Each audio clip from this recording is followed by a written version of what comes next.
Welcome back, everybody, to the NECC. My name is Infinosis, joined here by my great friend, Fellow, aka John. You'll probably hear us call each other by our first names throughout this one, so don't be confused just yet. Speaking of no confusion, two teams in the Legends division here for R6 on this wonderful Wednesday afternoon. It's Purdue White versus the Columbia College side. And I believe we've actually gotten the privilege to commentate over Columbia College before in the past. Take a look at their roster first and foremost, and then head over into Purdue White's roster in just a little while after. For Columbia College, we've got Oni, KJS, Jason, Phil, and then Click. And then we'll quickly head over into Purdue White's roster as well, because we actually have all 10 players in lobby, and we are just moments away from getting the match actually started here in this best of three. It's Baja, Yellow, Swaus, Marcato, and Arvo. And while some people would say, what the heck's a Baja Bias? We all know what Baja is. A very good player who's the only one that's not undeclared on the Purdue side as well. Pharmacy. Interesting. I actually like that. But no shame in being undeclared. I was that way for a little while too, even though I knew what I was going into. It was actually just easier to get into classes when you're stated as undeclared. So maybe we'll see how that one goes. Let's take a look at the map bans as well. As when we talk about them, we'll also touch on the fact that, yes, we have seen, you and I have seen Columbia College, but they have actually gone up a division. They were previously not in Legends, and now they are, and seemingly their wins in their previous division gave them the right or the pleasure to move up. We'll have to see how it goes, but the maps we're heading to will be Oregon, Villa, and the map of Chalet. I don't want to be a negative Nancy, so to say here, John, but I don't think Columbia College, I don't think this move to the Legends division may have been it for them. Even in the wins that they pulled off in their previous division, they struggled really hard when it came to tactical decision-making and utilizing utility in a efficient and clear manner. And I think that's something that we will see them with a clear, concise difference between probably one of the best teams you'll have in R6 esports for just like history. Purdue is a very solid team around. Now, this is the Purdue's white squad, but still, Purdue has a history of being a very solid school with a very solid regime of teams. This will be a hard-fought victory if we can see Columbia College try to surmount something. Yeah, 100%. I am not all that hopeful here for Columbia College, because they put us through the ringer last time we got to cast them in a best of three. We went the full distance, and they actually almost lost their game against Ottawa. Man, that was a show to actually get to witness here. We have the map fully underway, though, heading into the operator band. I'm expecting just default here. Really nothing too shocking, to be honest here, Scott. But yeah, like you and I both mentioned, Columbia, they might be a little bit over themselves here against Purdue White, but I'm hoping to be proving wrong, potentially. We'll have to see. We'll have to, I guess, try to figure something out. We'll look at their records real fast. Going into this one, let's keep in mind, Purdue White actually faced the Ottawa Garnet side, the same team that Columbia College faced, and Purdue actually lost 1-2. They also lost their second game against Illinois State Varsity. 7-8 first map, 0-7 second map. This is a stat line that doesn't necessarily spell great for the Purdue White squad. Columbia College, they have to make up their week 1 match before they moved. Their week 2 match when they moved was against the Ottawa Garnet side, and they actually did take the victory, though it was an extremely hard-fought one on every single map. So there was no single map where they took the lead in a very decisive manner. In fact, I think almost every one of them nearly made it to OT, if not did make it to OT. I think map 1 and map 3 made it to OT. Map 2 did not. But maybe Columbia College can pull something off, but Purdue White, probably the team I'll give a nod to first and foremost, but if Columbia can pull something together, I'll be excited for it. Flores, Thatcher, Kaid, and Valkyrie are bands on the map of Oregon. Nothing too, I guess, astray, but the Flores band could be quite interesting to see what they try to utilize to remove out utility on site. That's going to make that shield play much more effective. Still probably see that Lamai on the board instead, potentially here for Columbia too. So this will definitely be a much more defender-favored setup here, especially since Mira can be an option as well. Yet all those operators that I mentioned are not going to be on the board. We have the castle, which has been slowly creeping its way back into the meta for certain teams. Having 4 castle panels can make it a living nightmare for teams to clear something out in a very effective manner, unless you have that sledge, which we're going to have Marcato actually 6-pick off the Finca onto the SAS operators, still having plenty of nades as well. That's not going to be a big issue to worry about.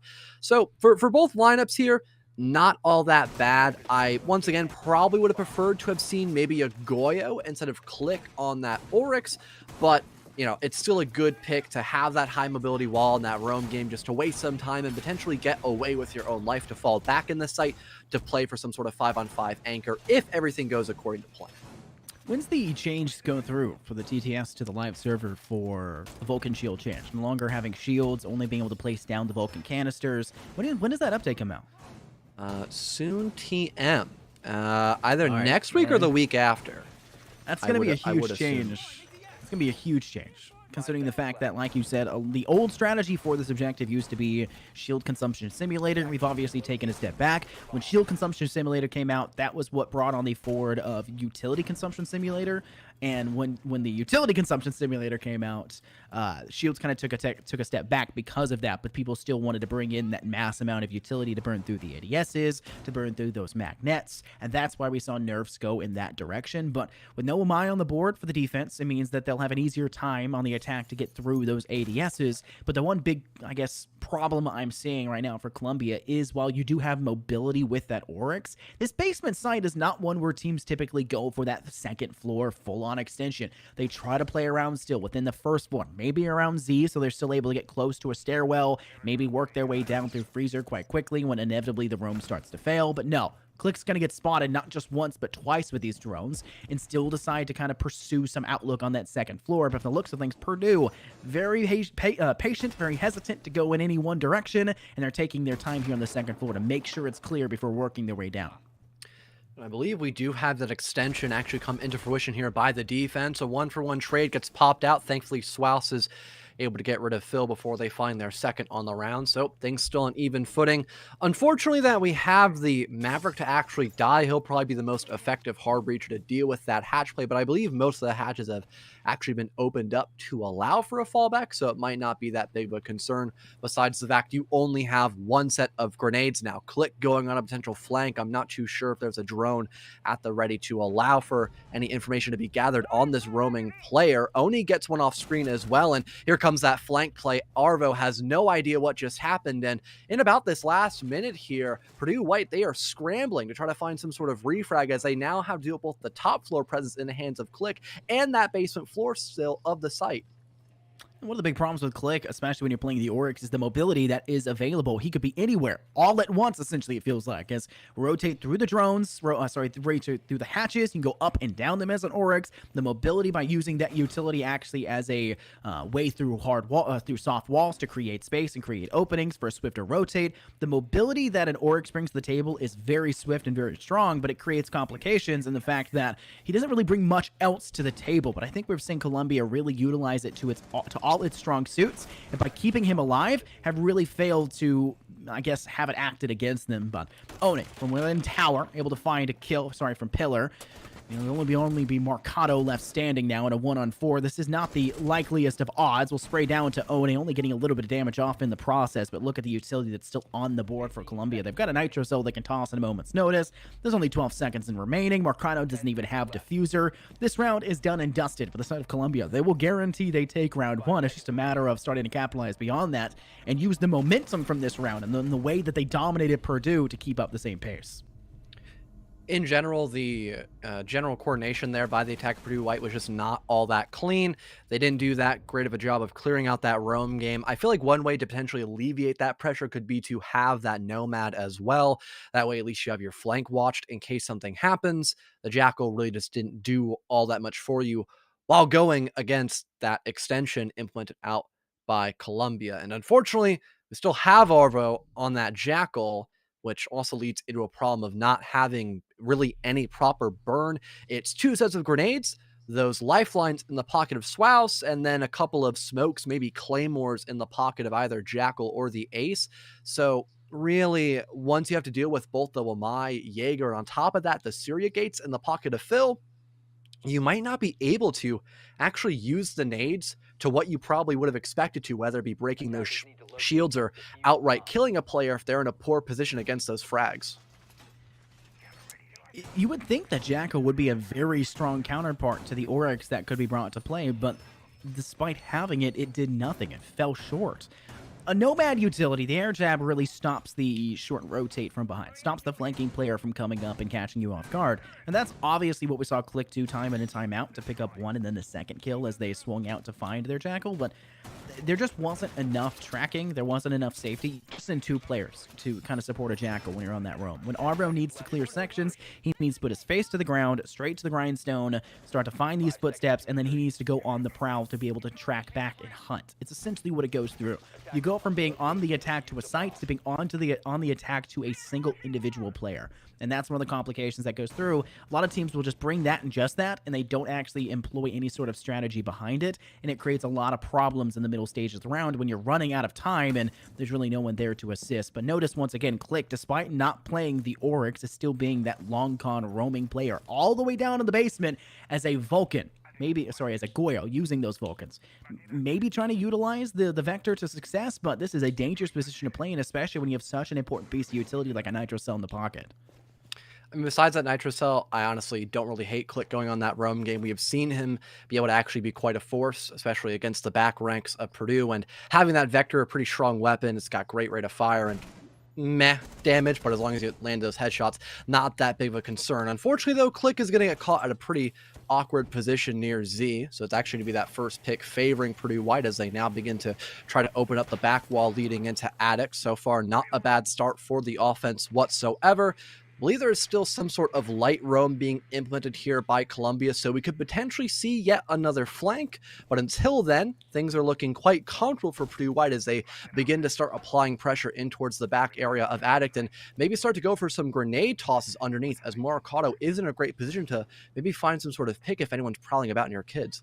Blowtorching out the big tower hardwall into Attic is a solid decision to make, and doing a small rotate hold for it allows for you to gain safety behind those short boxes in Attic itself, but it makes it so that you have to kind of funnel one by one through it instead, not able to have a multiplayer approach to that position, and it kind of can create a hard place to get through, but thankfully they've managed to actually blow out one of the Vulcan shields placed on drop, and it forces away the player, the defender that was actually sitting in that position, to reinforce out that kid's bedroom door or kid's bedroom hard wall and try to, I guess, stack up in a different position. But notice the fights have already gone through. Oni loses his life. They only gained 1 out of that round so far. It's Arvo losing the Jackal once again, but they're on the second floor. Arvo's job is really done at this point. Really would just come down to being a fragger, and Yellow's doing that as well. Takes out Phil. Quick peek on over towards Hunting and gains success, but notice the big window play in KJS barely surviving the onslaught of bullets coming through that window, and Columbia are in a very poor position to deny any sort of plant or any sort of post plant. Swouse and KJS in a firefight for their lives.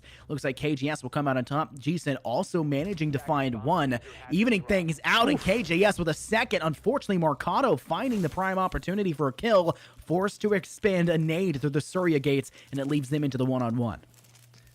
20 seconds left on the board. Not a lot of intel in the pocket of Morikato. They'll have to go for this gunfight directly against Jason. They expect him instead of kids, but don't know exactly where until that pre-fire comes into play. But Morikato landing a clean headshot. Jason will fall, and it's a round in the pocket of Purdue. And I believe a rehost will now come into effect. Potentially maybe some sort of bug. Yeah, just a PC issue here for Baja. So looks like we'll be back up to cams in just a little while, but already some pretty hectic rounds to say the least, Scott, as we have had 2 completely opposite situations here, in this first half.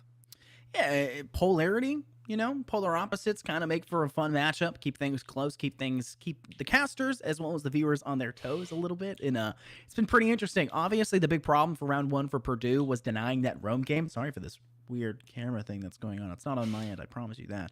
A problem was clearing out that roam game. It created a lot of complications for them, and it caused a lot of stuttering for their play, and I think that's one of the big problems that Purdue tried to recover from in round 2, and they did a great job of that. They didn't really give up their flank that much. They didn't pursue positions in their advance that would allow for Click or anyone else on the defense to catch them at the back. Instead, you play mostly towards the Attic side and use that as your point of entry. Maybe jump in from one of the windows leading towards Trophy and try to take control over Hunting, which we did see some control garnered for them. There's not really that much of an angle for a defender to play the roam and catch you unawares, and that was a much better position to play into, but you can't do that in every round. You can't perform that same thing on the basement where there's everywhere is a point of entry. Everywhere can be flanked upon because there's 2 more floors above you in that position to deny. And the same thing can be said for any of the first floors. This is a whole nother floor above and a whole nother floor below that can be played and prowled upon by the defense. Purdue, they scraped by this round because I think that the objective just happened to favor against what we were trying to see Columbia bring to the table. I'm wondering if we'll actually get to see a reattempt there of the top floor for the defense side of Columbia, because they did make it very close. They may have lost out on that first initial gunfight with Click dying pretty early on inside of Z Hallway. But again, the biggest issue is just a big amount of tunnel visioning here by Purdue White. They really focused just quite heavily on a couple of different directions. That was it. And Columbia did a really good job of being able to isolate those key positions, especially when, we got in towards the very end bits of that last round. So it did literally come down to the wire in that 1-versus-1. So I feel like that might give a viable reason for Columbia to go back to the same site, but just maybe try to bring up something new to the table. Maybe not the team composition, but just general positioning. That could probably work wonders for them going around number 3 if they want to go back to that top floor. I think they'll probably go back to the top floor. I think that would be the objective of choice. It's considered one of your mainstay objectives. They aren't able to retreat back to the basement just yet. One more round and they will be able to, so we'll probably see that be employed, because if Click can just continue to do what he was doing previously, then Purdue are going to have to find an answer for it. And like we mentioned before, they're not playing Jackal to all of its just desserts, so to say. It's not where you want to be. Having Arvo die first in the last 2 rounds is just not good. I mean, just to be frank, that's one of the most important players on your roster, especially when you know that Columbia is being aggressive, especially when you know that they're on that prowl. They are flanking, they are roaming, they're extending past their defensive stronghold. And when you're being sieged upon as the team that should be sieging, you've got to start to adjust accordingly. And say for a game that's more round-based, that's a little bit more close-knit, where there's an economy, the game of adaptability goes both directions. It's a you adapt on the attack, then it's up to the defense to adapt to what you brought to the table and back and forth. For this, it's adapting on the fly in every single round. You have to adapt much quicker. You only have about 4 minutes to do so in terms of what are you doing in the prep, what are you doing for your operator selection, and what are you doing in the actual round. Plenty of time for you to adapt to what the opposing team is bringing, but you have to be quick on your toes. The biggest problem usually is on an attacking team when they lose 1 or 2 operators and they start to struggle. It's like, we just lost Maverick in round 1 pretty early. Now we can't deal with hatches. How do we approach? Well, they tunneled in towards rear stage and they all died. Round 2, we've lost ourselves our Jackal fairly early. What do? Just push quicker than they can actually get any sort of flank going off, and it worked really well. And they managed to make a recovery, though it got close, but they took control of the round. It's a game of adaptability, and we need to see Columbia adapt better in the later stages. They're only adapting off of kills, and that's kind of a complication. I mean, Purdue also didn't really adapt all that much either. They lost their player on double window pretty early when they were getting ready for the execute, and then they didn't just change anything. They just tried to throw bodies at the problem, which, don't get me wrong, it did work, but barely. We had KJS land some nice shots, and we had Jason just hold down the fort pretty effectively as well. I think we're almost ready to get the matchup back underway, though, after this rehost has finally been over and done with here. So we'll get ready to see what we or where we go to into round number 3. Like you and I both mentioned earlier, I am expecting Kids in Dorms to be the main site that we're heading into in the next few short moments, but we could potentially be gifted of seeing Meeting Room and Kitchen just kind of as a feeler round potentially to see what exactly Columbia can get away with, because when they did go on that heavy roam game when they were defending the basement floor, they got away with a lot. I mean, the flank was never dealt with properly. The roam game was still thriving towards the end of that round and allowed for a pretty swift fallback in a 4-versus-2, then turned 4v1. And I mean, the round was basically just mocked up as a win after that, because there really isn't much you can do in a 1-versus-4 when you still have the entire bottom floor to clear out as an attacker. And I love the thing that you mentioned there about taking into another objective. I think for Columbia, in regards to a game like this, where you're talking about trying to feel out what your opponent's doing, those first 2 rounds of a half are really you trying to get a feel for your opponents, really you trying to get comfortable with what they're trying to bring to the table, and then working beyond that. How do you adapt beyond that? And I think that what Columbia would want to do is they're still trying to feel out how Purdue is playing. Because obviously the round 1 was a completely different approach to round 2. Purdue have changed things on its head, and now they got to look back at it and going, okay, what went wrong? What do we do? How do we adjust? I think setting to a new objective is exactly the right idea. Whether they play Meeting Room and Kitchen, whether they play Kitchen and Dining, no matter what it is, I think that's a much better objective for them. I would prefer Meeting Room and Kitchen just because of the versatility for multi-level floors, which would allow for Click to obviously feel a lot more comfortable, because he was kind kind of floundering a little bit when he's not able to play as mobile, play as swift as he was previously, like on that Oryx. But it looks like they'll go back to the kids in dorm side, and Click will go back to playing that Goyo, which you can place and forget that utility, and then start to play on that roam game. Roam game's good. Goyo may be a little bit too slow for Click standards. Well, potentially, but having that utility is always nice to have, burning through plenty of time. You mentioned how viable that Nitro Cell could be if at the right place and right time, but I feel like in terms of roam game, it was just definitely not up to par by Columbia. I think, like I mentioned earlier, their positioning could have been much better, but they had plenty of time to communicate about that. I'm pretty sure they're going to understand that and probably just be better in terms of that general positioning, either falling back much earlier so they can actually hold down the fort with more players, or just try to sit in the limelight and then spring into action once again when Purdue White, they have their backs turned. Because once again, they don't have any proper flank watch. No Nomad on the board once again. Arvo is still opting for that Jackal selection. So if we don't see those Inox scanners utilized once again, now moving into round number 3, this could be real estate, pardon, for Columbia to maybe find some sort of opening pick this time and honestly just give Purdue just living hell moving in around number 3.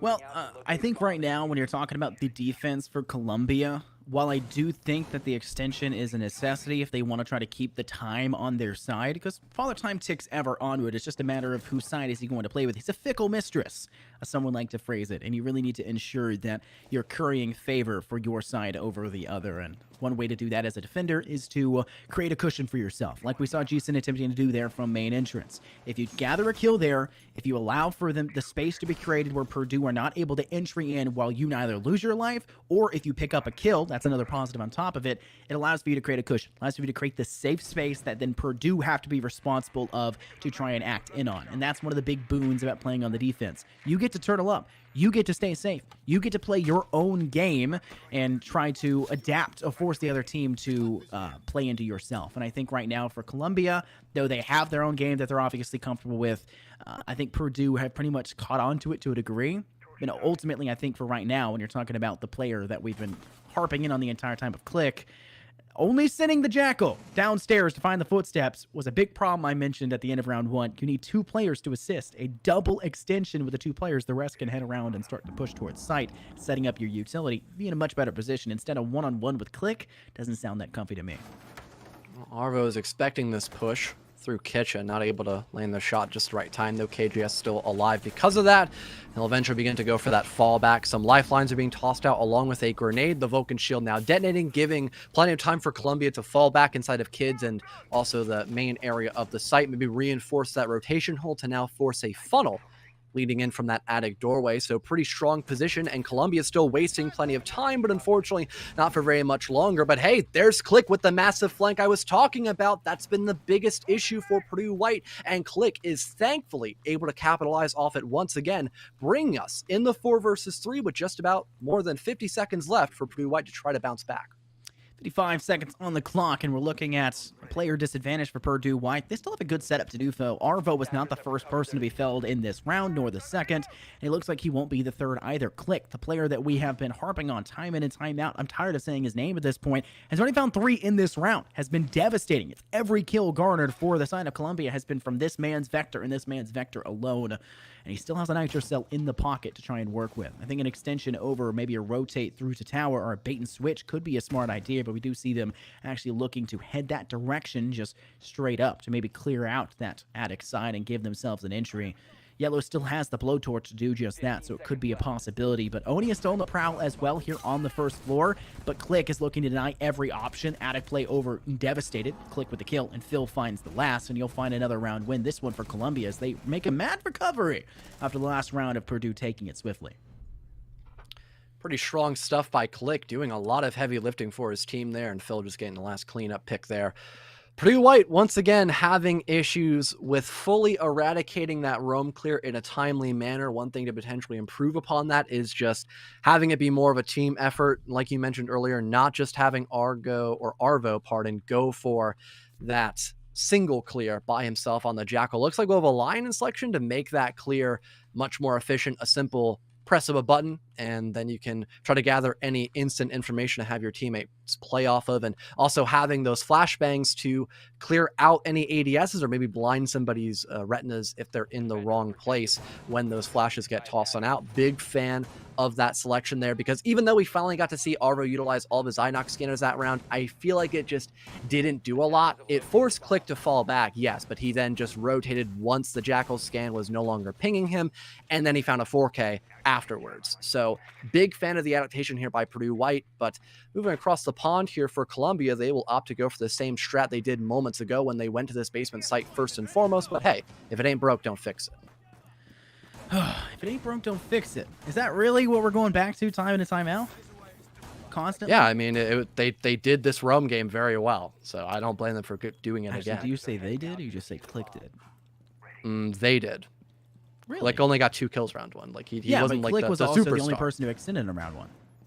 The roam No, game they for had Click more was than the only one one. pe- No, they had more than Jason one person. attempted initially, and Jason took a step back. Jason, the only time we've seen Jason extend They had aggressively Phil. was last round. They had Phil Phil. on the extension, but he died instantly. He was only playing rear stage. He got 1 kill and then got refragged back. It's an even trade, and you lose your player that with a 416C on site that could be playing inside Freezer.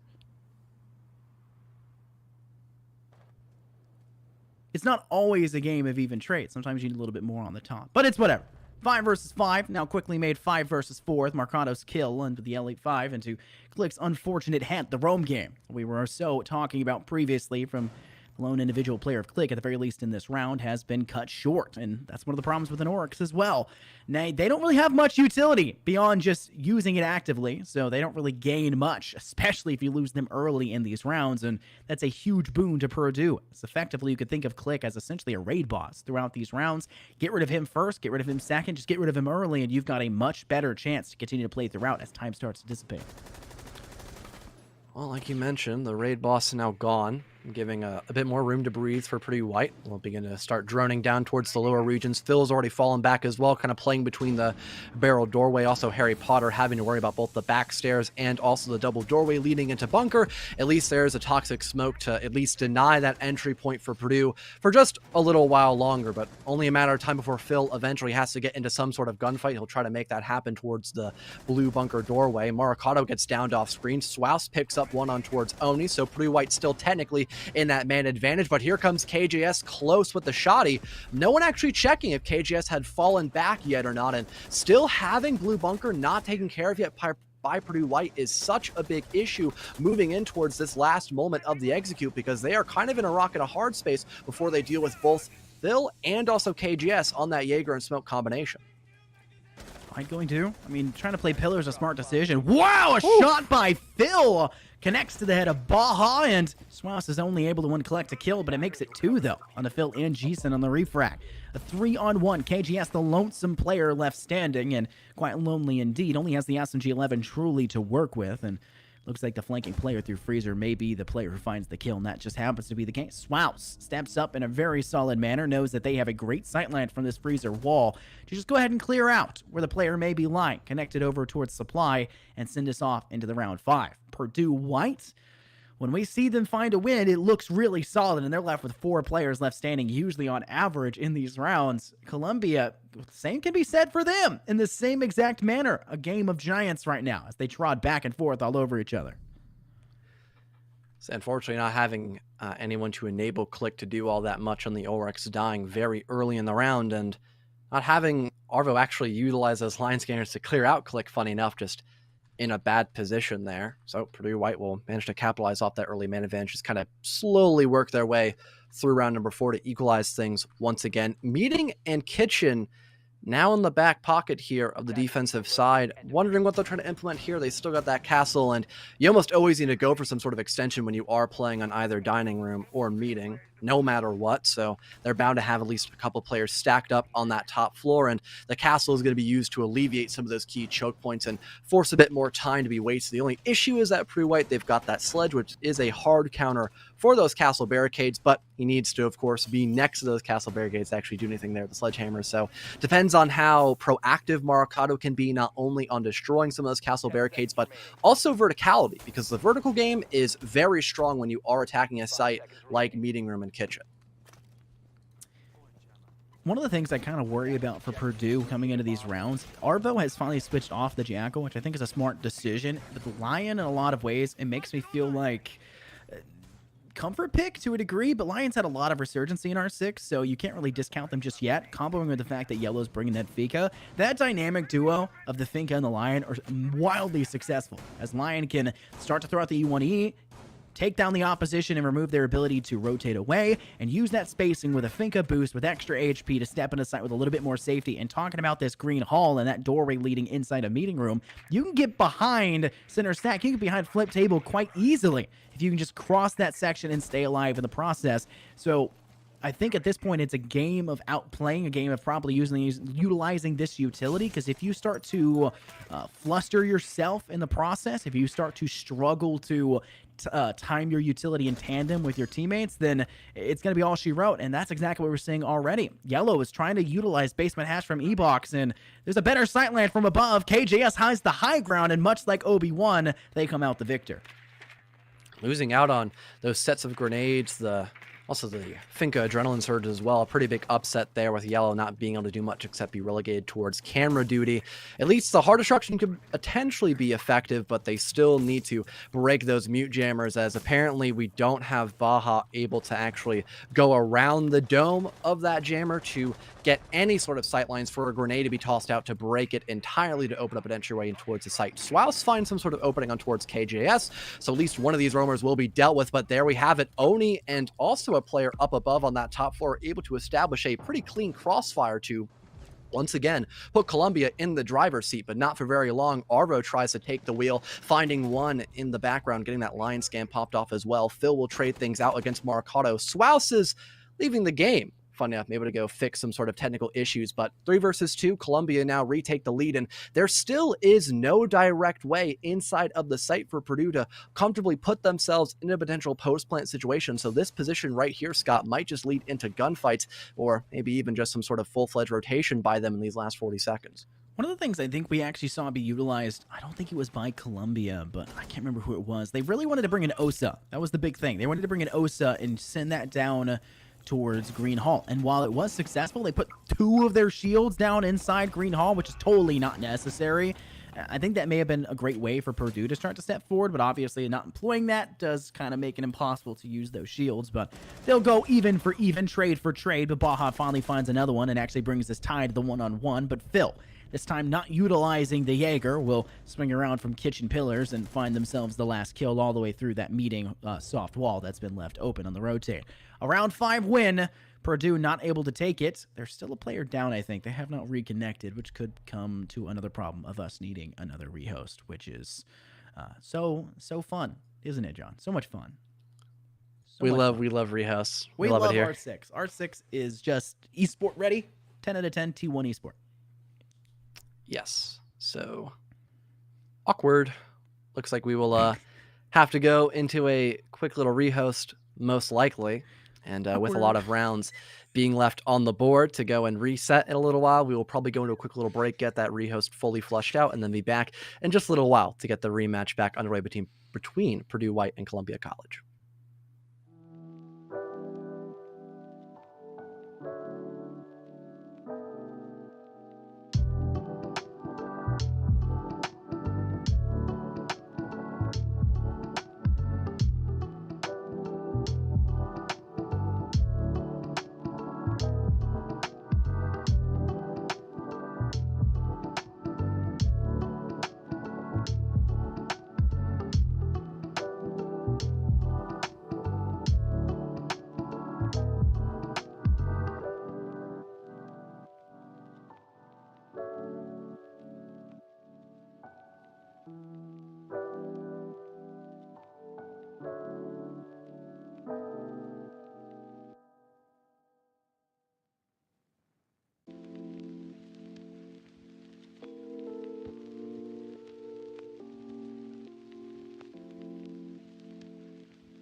All right, and we are back here between Purdue White and Columbia in this best of 3 series. Where we left off, things were back in the favor of Columbia here by a singular round. And moving back in towards the basement site, we have seen pretty two drastic rounds between Purdue White and Columbia when this site has been in contention.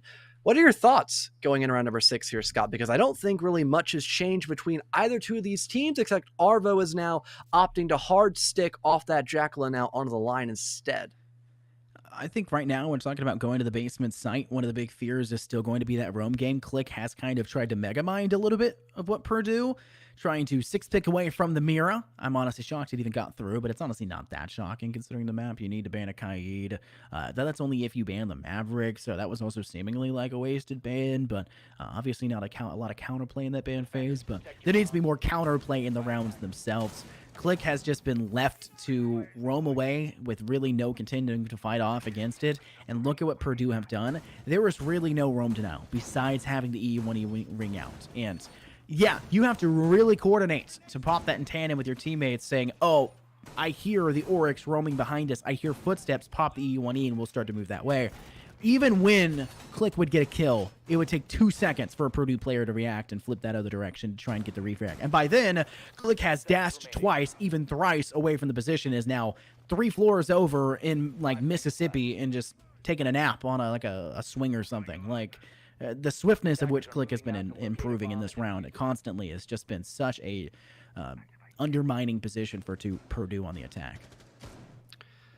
Well, looks like Purdue White are trying to change something up there, actually opting to maybe get control of Blue pretty early on, get control of Bunker, and then maybe clear up that smoke inside of Elbow. The drone, although destroyed, was able to spot out KJS trying to play close with the shotty once again. So maybe he could be dealt with pretty early on, not having a lot of utility most likely in that part of the map, except maybe a couple of pocket ADSs.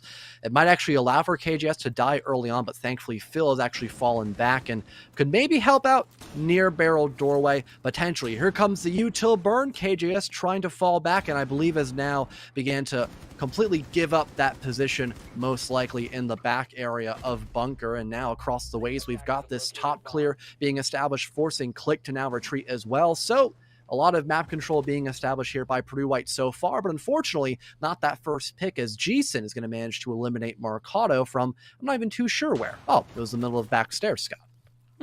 That's a pretty interesting place to go from. Phil's holding, I think he's holding Harry Potter in this position, which is quite interesting to see. Jason from within meeting, which has still not been cleared by Purdue. How can you sit here for this long and hold such a power position without any attempt by Purdue to really apply pressure in any direction, let alone from rear stage? You could go through main hall instead. Oh man, they're down to 2 players though. It looks like that back and forth we were constantly seeing between these two sides has started to teeter off in one direction over the other, in Columbia looking like they will take this one in stride. They still have all 5 players remaining. Plenty of information being gathered. You see Oni on the bulletproof cam trying to constantly weed out one or another.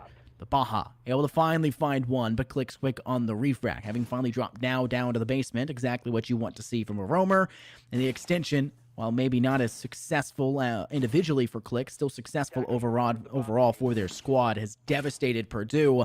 And once again, I think it's just a failure to give themselves early in that operator selection phase a good chance to get. Did that drone just hit the bottom lip and bounce back? I believe it did, yeah. I think a bit of the wall caught it. Funny. And, yeah, and it was still jammed, still in radius of that mute jammer. But hey, 4th round in the books for Columbia, a pretty standard split in that first half, with Columbia having that advantage, mostly being all on that defender side. Things will now transition up and around, and looks like Purdue White are opting to go for a feeler round, potentially heading into meeting room and kitchen first and foremost with a interesting lineup. They've got Baja on the Maestro, no Castle in selection here for this extension, and I feel like that's really the only major change that we have seen between both Columbia and Purdue so far. But as I mentioned, the devil himself, Castle, will now be in selection here for Mercado off a 6-pick to help with that extension game and also the time management once again against their opponents of Columbia. Switching onto the defensive side for Purdue, Obviously, in a map like this, you would assume defense is the favored side, but for the aggression we saw that Colombia was employing in the first half makes me assume that now that they're on the attack, which is the side that usually facilitates a bit more of an aggressive approach, that they'll also be just as successful. And I'm not really shocked by who's bringing what. Jason on the Nomads, no shocker to me. Phil on the Ayana could be a bit of a shocker to me, but no, not really. Click on the Zofia using those lifelines. Expected no less from the player that was fragging out. Oni playing the util for the hard breach with the Habana, and then KJS on that sledge. KJS has played sledge quite a bit, and I'm excited to see what they try to employ here in this round. And I think this is the side where Purdue will start to recover a little bit, start to get better, right back into the good graces, so to say, for Father Time, as that was obviously a problem they started to face. They just felt the ticking in the background. We have a clock upstairs in the bathroom, John, and it just ticks constantly, and I can't use that bathroom because I feel stressed. Because I feel like time is running out when I'm in that room, and I can't imagine how it feels for Purdue in that first half. They were feeling the time tick down. They were feeling themselves struggle to keep the pace and tempo of what they needed to do, especially by clearing that roam in good time, if at all. And they were losing players constantly throughout. It was a hemorrhage of time and a hemorrhage of man count. And I think for the defense, they'll be in a much better position to deny any opportunities for that. Well, time is running out, Scott, of course. We already have just about a minute burned off here. I like by Columbia, they are not just all flushing through the back area of the map near Big Tower. They've got a couple of bodies stacked up near the side of Master. That way they could actually try to pincer out any defenders that try to run away through either White, for example, or try to go through Addict as well, leading inside of Kid's room. They have a multi-pronged assault in full fruition here, with Maracado making that decision whether he wants to fall back or not near the back hatch, or kind of play here to die. He's got backup by Yellow, so refrag potential is most certainly there, but unfortunately Yellow is just out in the open for Phil to punish him because of that. The first pick now favoring Columbia, as Maracado now really is kind of trapped in here unless he makes that inevitable decision just at the right time, though. He's barely able to escape against Phil's clutches, so it'll still remain that 5 versus 4 with plenty of time for Columbia to bring KJS up above, maybe go for that vertical game and manage to gather a couple of sight lines to maybe find a potential 5 versus 3 here in this next 80 seconds or so. It just seems like Columbia are kind of straggling around this map a little bit, and I feel like the defense for Purdue is still fairly strong, and I feel like they have themselves this facade in front where they're trying to force Columbia to kind of walk into it, and it hasn't really worked out until now, with Marcado able to find themselves a kill onto Phil. But the second floor seemingly in full control now for Columbia. The extension that was employed by Purdue has been cut short, and it's just a matter of time for those floorboards to start to be devastated and the players lagging behind on this first floor. Still, the AK is Swouse in Kitchen. You still got players in Meeting Hall. The Attic will have to be cleared out and should be cleared out now by Columbia. There's no way to sit still. There's nowhere for a defense to kind of hole up in one position over the other, and we're seeing that problem. Swouse is sprinting around through Kitchen, is able to find one through Hatch, but now needs to actually defend themselves accordingly as they sit inside all the way over towards Dining, finding a shot opportunity, trying to connect over towards Jason. Jason now needs to swing back this direction. The diffuser has been left over towards that dining room door. And it's just such a problem for them. As Jason down to a little bit of HP, 45 to the name. KJS in a bad position, does not know where Swouse is hiding behind double tables, and Swouse would not only find that first kill to KJS, but a second with a pistol out of the last remaining player of Jason. A solid round for the defense of Purdue.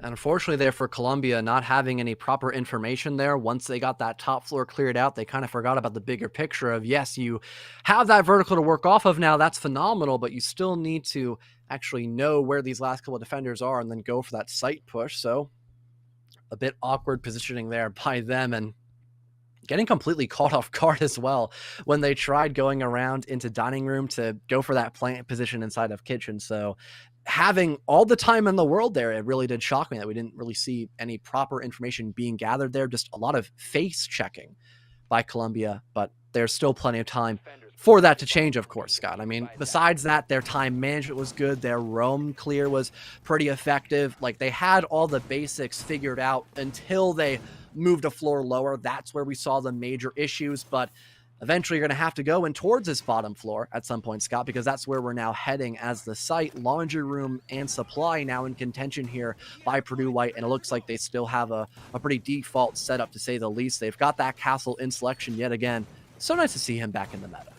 Yeah, I've always liked Castle being back in the meta. We talked about Dining and kitchen on the map of Villa on that first floor, the tertiary site. And I love that map. Pulse, castles, even cap cans, which are somewhat hard to find sometimes, but some teams really do love to employ that for the extra nitro possibility as well as the EDDs. But Marcado has been playing it quite well. I think Marcado can continue that pacing for their side. I know Yellow was previously trying to do so, and it was just a game of impossibilities right now for Colombia, as there was a lot of questions that were left now unanswered for them. And while they did gain control over the second floor, and I felt they did a really good job of doing it in the pacing that they did, they just didn't have anything beyond it. They didn't have anything to progress past that point. And usually those sightlines are favoring the defense, the attack that has control over the second floor, but not the case. And I mean, you saw it before. We saw 2 kills dropped through that house. Swaus did a great job as well to stay mobile so that the floorboards could not be utilized against them. But take a look at still live wall. Player all the way over towards Attic, trying to lay it down. I think that is actually still Marcado who's holding that position. Yellow's within kids' dorms, and it looks like that hunting door has officially been opened up, and Colombia now have the possibility to start to pursue through the second floor, and Yellow is coming into a corner that is quite dangerous and could lead to a complication of getting away through that hatch.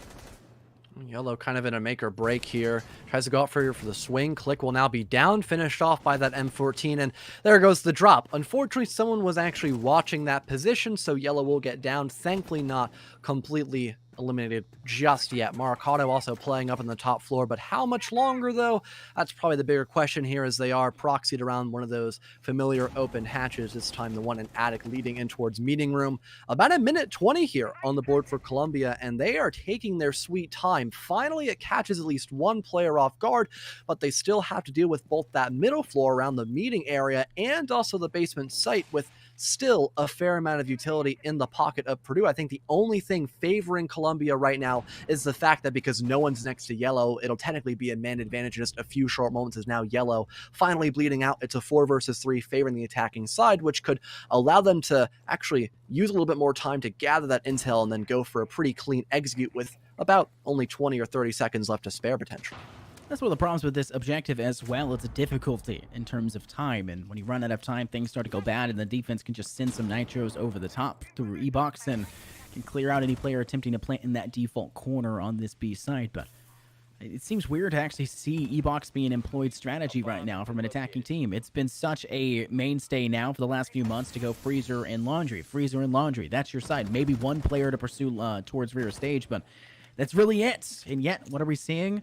Rear stage this entire game, both by Purdue and by Colombia, and it's been an interesting decision to say the least. Nade is sent. Baja still fine, at least for the time being, but DB and Ode could be dangerous. Arvo now DB and Ode as well, but they took 2 out the same exact stride. Now it's just a 1-on-2, and Swaus is the only player left standing. Phil has to stick this diffuser. Sitting now on site, looks like it will go down successfully. Swaus has not actually attempted to go for the denial just yet. Nitro over the top. It's not successful. Barely missing out on an opportune moment to pounce. And Phil now has control over the rest of site, can start to contend, and Swaus is trapped all the way over in bunker. Terrible position to be in. There goes the last remaining assistance that maybe Swaus would have had, as the kill will be guaranteed onto their DB node player, now finished. 1-on-2, John, and Swaus is in a very poor spot.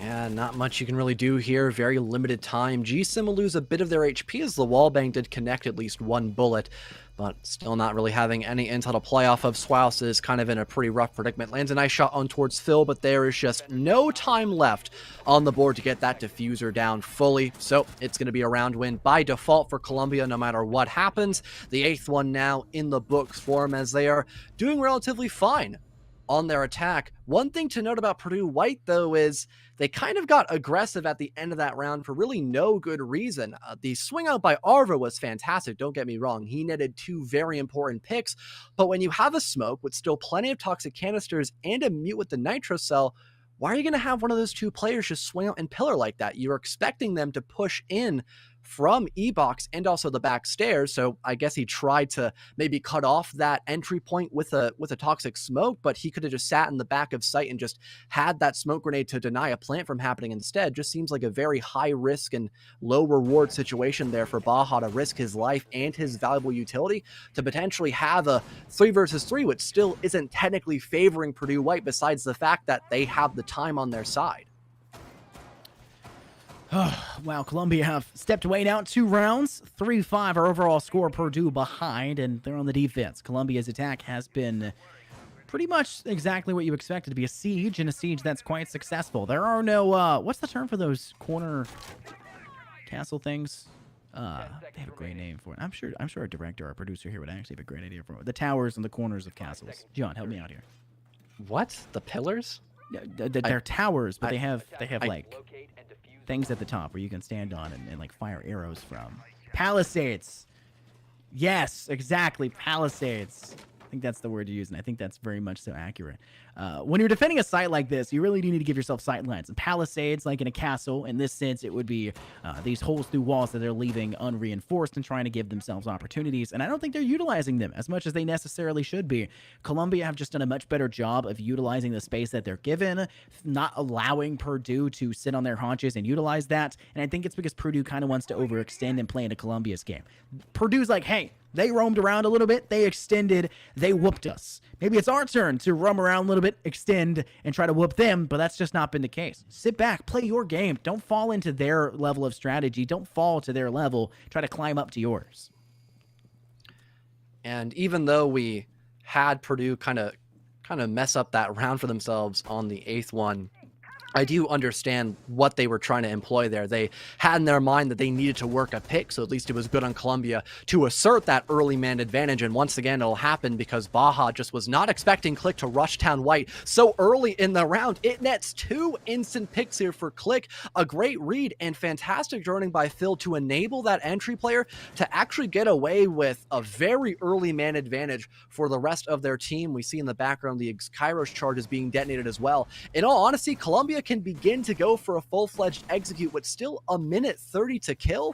This is a great position to be in for the attack, and there might not be many options here for Purdue White to try to stop this rush from being nothing but flawless. Maricado will try to stand in the way of having that push happen through Freezer, but it's a very risky decision to try to make, and if he dies, this could be make or break, but thankfully, he brings down at least somebody with him before eventually falling.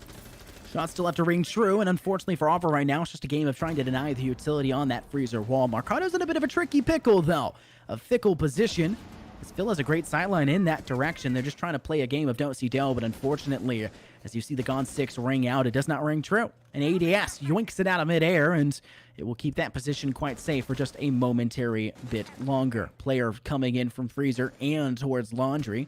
That pincer I was talking about previously, rear stage is just such an underutilized point in the recent meta, and it really is a game of this Laundry Freezer pinch, and we're seeing that come through. But right now, Columbia are struggling more on this push than they did on the previous one. A 3-on-4 quickly made to 3-on-3 with a great swing there through Freezer.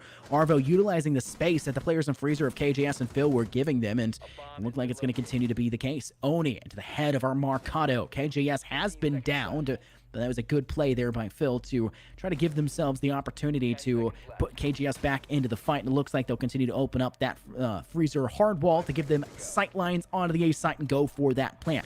Oni now sticking it. There's not Val. You can continue to stick it even when times run out, but he's going to have to hop off. There's no chance here. They'll get the final kill. Last 2. Defense done and dusted. Columbia find themselves the win.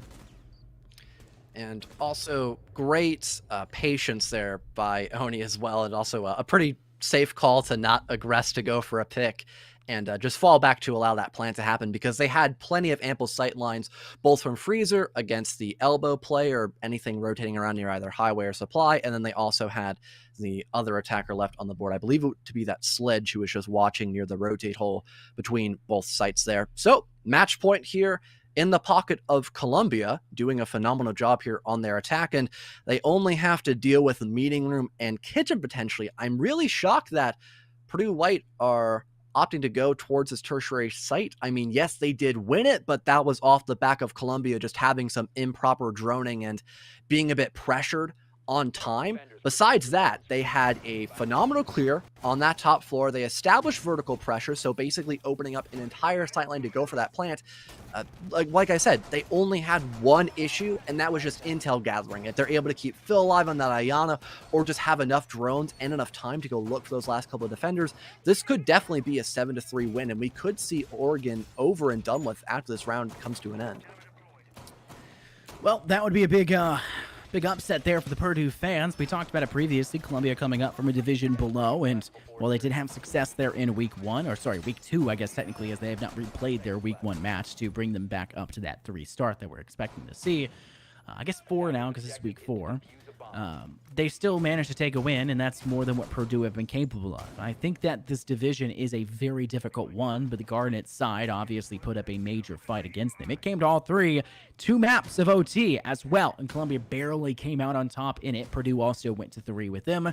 Maybe not OTs, but also extremely close maps. This is a game that's going to be extremely close, but I think for at least this map of Oregon, Columbia have definitely put a stamp on it. They definitely labeled it as their own. What's the term you use? Branding. That's it. They have branded Oregon as their own. I'm trying to bring it back to cows or something because that's a very farmland kind of thing to do, like an Oregon homestead kind of thing, you know, but you get my drift. Columbia have managed to put themselves in a very good pace, but now heading up to the 2nd floor, trying to gain control, and they're not able to do it in a very decisive manner. They've lost 1 on the entry. They gained 1, but breaking even isn't always the best way to go forward, and they're going to have to clear out the 2nd floor for even getting a chance to move down to this tertiary side in the 1st.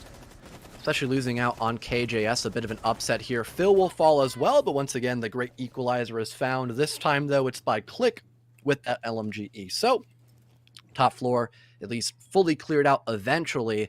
It'll just be a very short welcome. You have Click with those explosive lifelines, so there can be some sort of vertical pressure, just not as much as you would probably prefer here for the attack. No grenades as well. It's most likely to be those flashbangs as the biggest point of contention on that secondary utility. Click now on very low HP as well. 1 improper timed swing, and that could be the end of the Polish operator, and that could definitely bring back the man advantage in a very ample time here for Purdue White, as clearly they don't want to have map number 1 ended out with only 10 rounds being in played, of course, Scott. I think that taking this map on a 7-3 for Columbia looks good, but at the same time, you got to think about it's a map like Oregon. This is not like one of the newer maps where you have to kind of think a little bit more, where there's a bit more spacing. It's not Bank, where there's a lot more mobility involved. There's a lot more utility that has to be moved forward.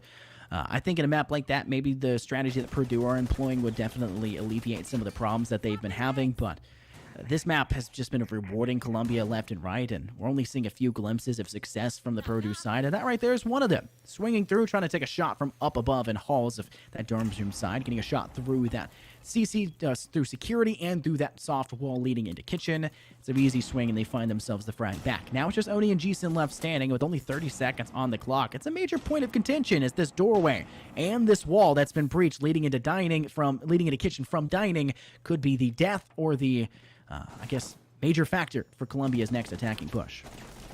Oh, Baja gets rid of G-Sin. It's only left alive, and they're going to meet the same fate as the rest of their team. Purdue White able to hold on for yet another round as they bring us closer and closer towards overtime, but they'll have to go in towards either that top floor of kids' room once again, or they will need to divert their attention back into the basement. Either one shouldn't be all that complicated, and at least one thing to note, they've gotten probably the most challenging site out of the way this early on, so I guess that is one point to note. They're not going to have to worry about that. They either lose here on kids, or they potentially bring us to at least a 12th round in regulation with either a 6-6 going into overtime after that on the basement floor, or we see a 7-5 victory here for Columbia. But hey, still some bite back is better than nothing, I suppose, here for Purdue White, as they are still giving it their all here on map number 1.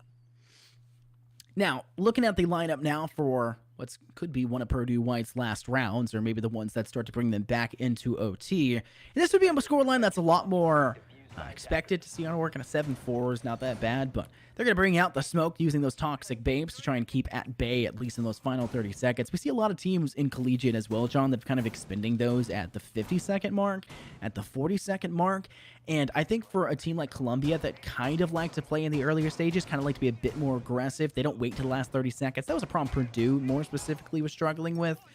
When Columbia decide to push on this site, they're very critical of themselves in terms of when they're doing it, and they'll just send it. They just hit the button, and go on in. And I think they do that usually around the 50-second, 40-second mark, a little bit before that 30-second, 20-second time that Purdue were trying to stick to pretty religiously on their attack.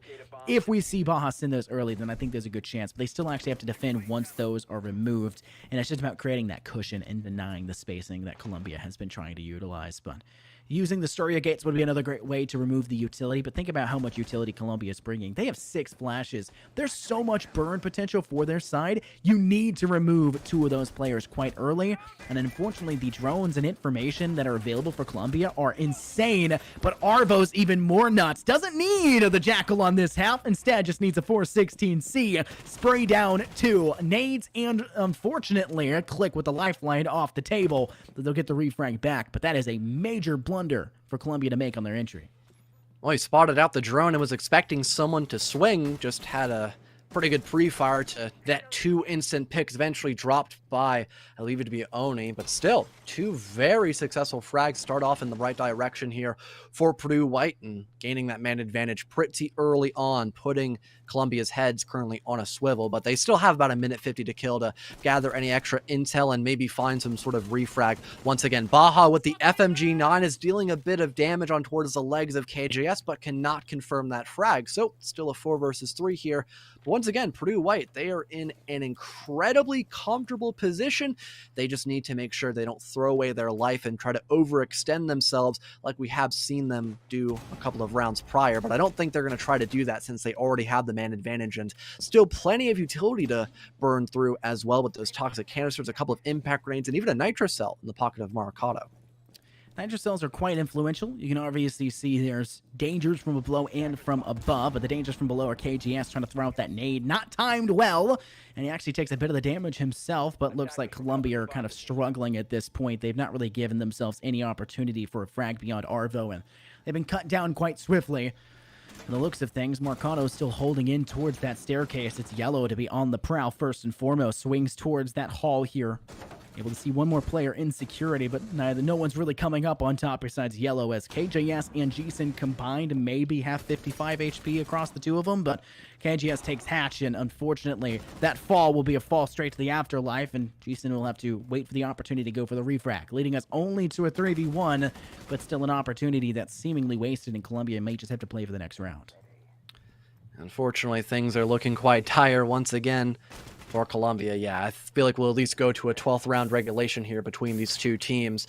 One thing to note, Columbia could most definitely try to go for, multi clears on their roam, or at least when they're trying to clear out that roam game, my mistake, because just trying to funnel in through the exact same direction near that shower hallway just spelt disaster since we had the Jaeger already pre-firing. And Arvo, because of that, was able to net 2 very early kills. If we instead had the Zofia try to run in through the hallway of showers and also have someone coming through dining as well, that could have potentially at least guaranteed that kill on towards Arvo. And worst case scenario, have been a 4 versus 4 with 2 teams on even footing, yet we didn't see that. 2 people tried to rush in to deal with Arvo in the exact same position, and he was able to find 2 before being refragged by Oni.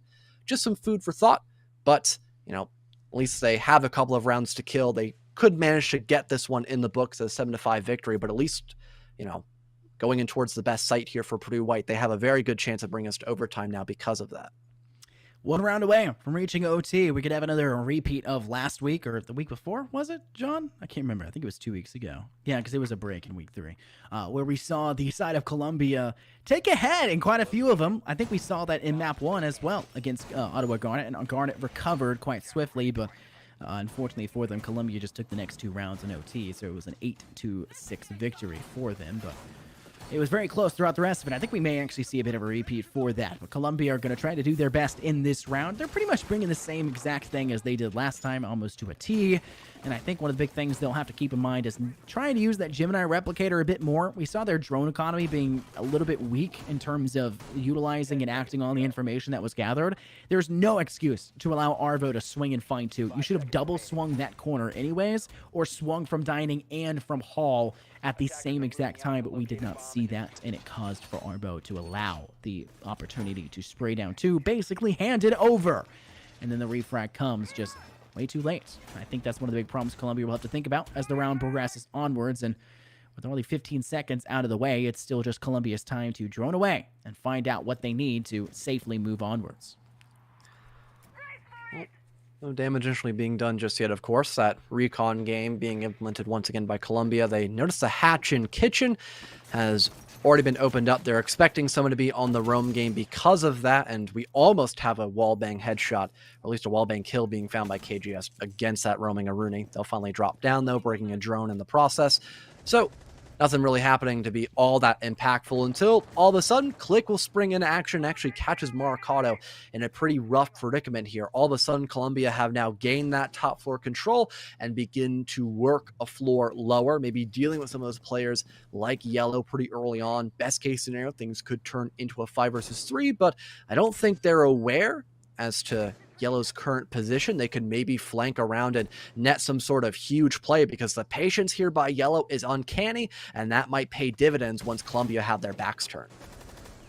Look at the swiftness at which Columbia are trying to employ towards Freezer. We've seen them use this once before, and we've seen them push it before, but we have not seen them only send an individual player. Usually there's two players actually behind. I feel like the pacing from them is just a little bit slow in regards to assisting Click, but KJS finally will come on down. That will allow for those nades to be utilized. They'll try to break out the meeting hall player that may still be lying in wait. Oni and Phil trying to swing out from that link stage and give some semblance of control, but there's no defender lying inside of actual laundry towards the machines.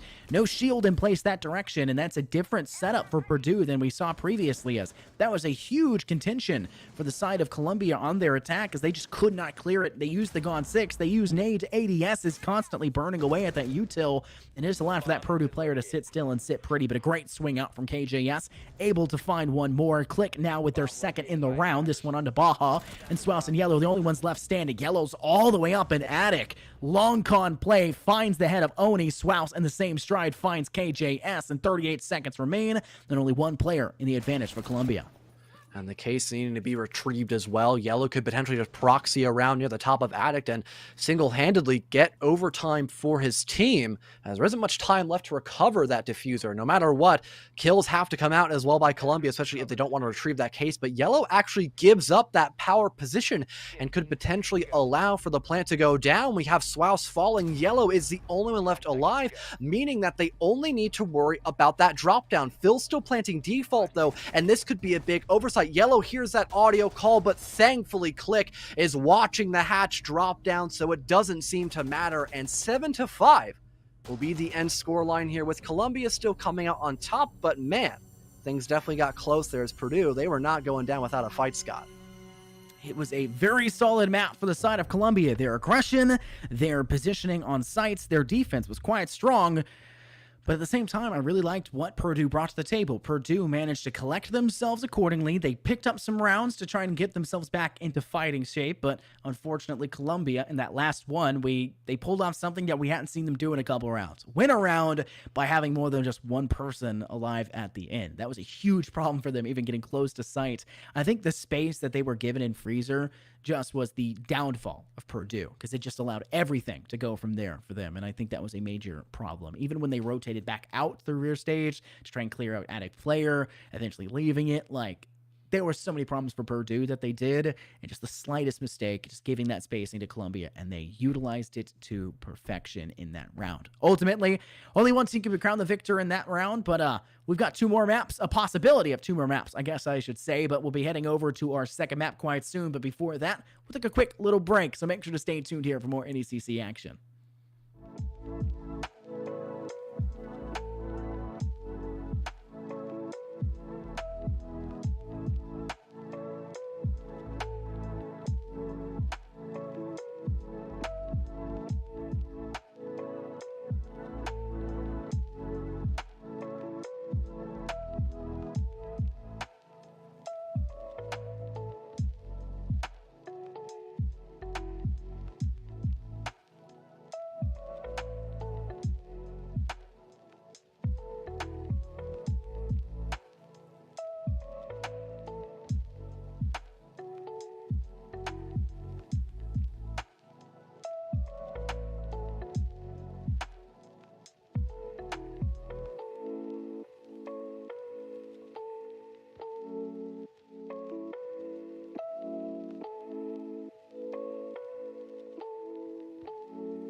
Welcome back, everyone, to the NECC, and heading into map number 2 in just a few short moments, Scott.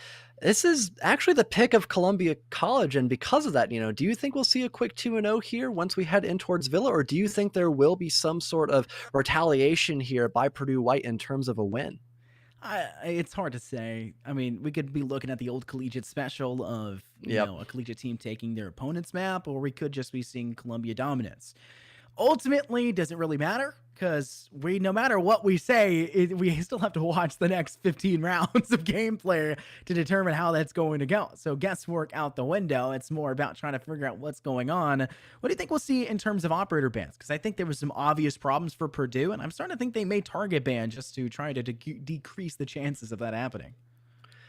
Well, potentially, I would hope that their composition changes instead of just what they want to ban on out. We saw a lot of emphasis on the roam game there by Columbia College, but really not a lot being done in a quick enough manner by the attacking side of Purdue White when it came into play. They eventually changed off the Jackal onto a line, which did allow for more proactivity, which is great.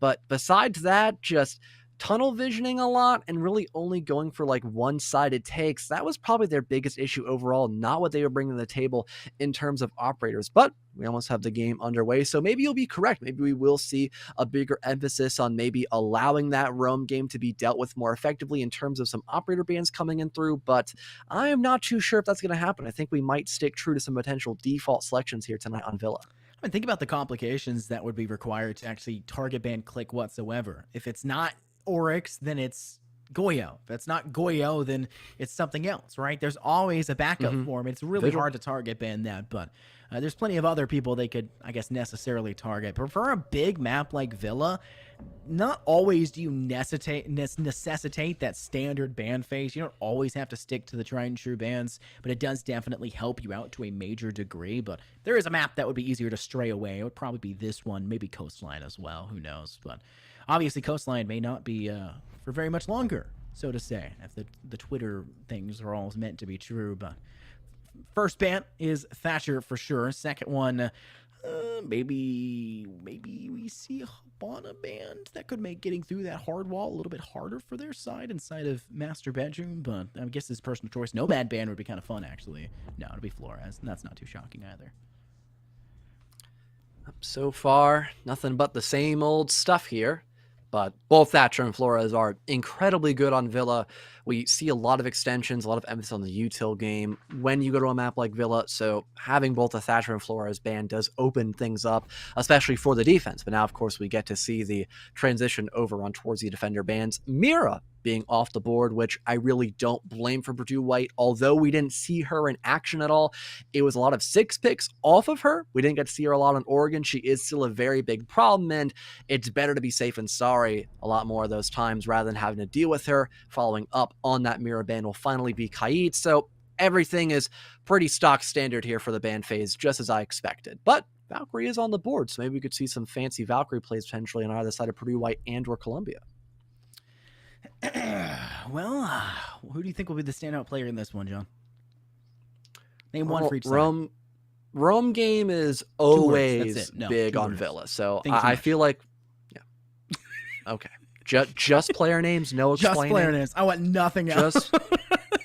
All right. Well, I'm guessing it'll have to be maybe Arvo and then Click. I mean, really? But that's just killing, though. That's just finding those picks. I mentioned this briefly a couple of times.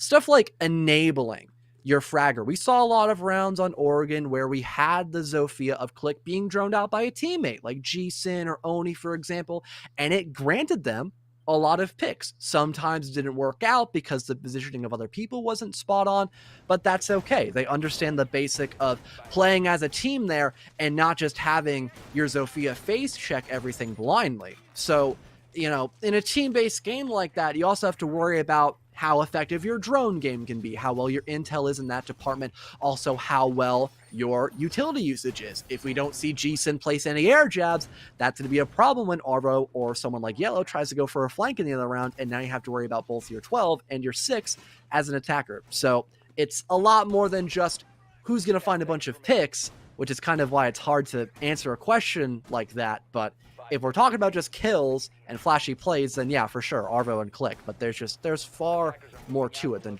that, of course.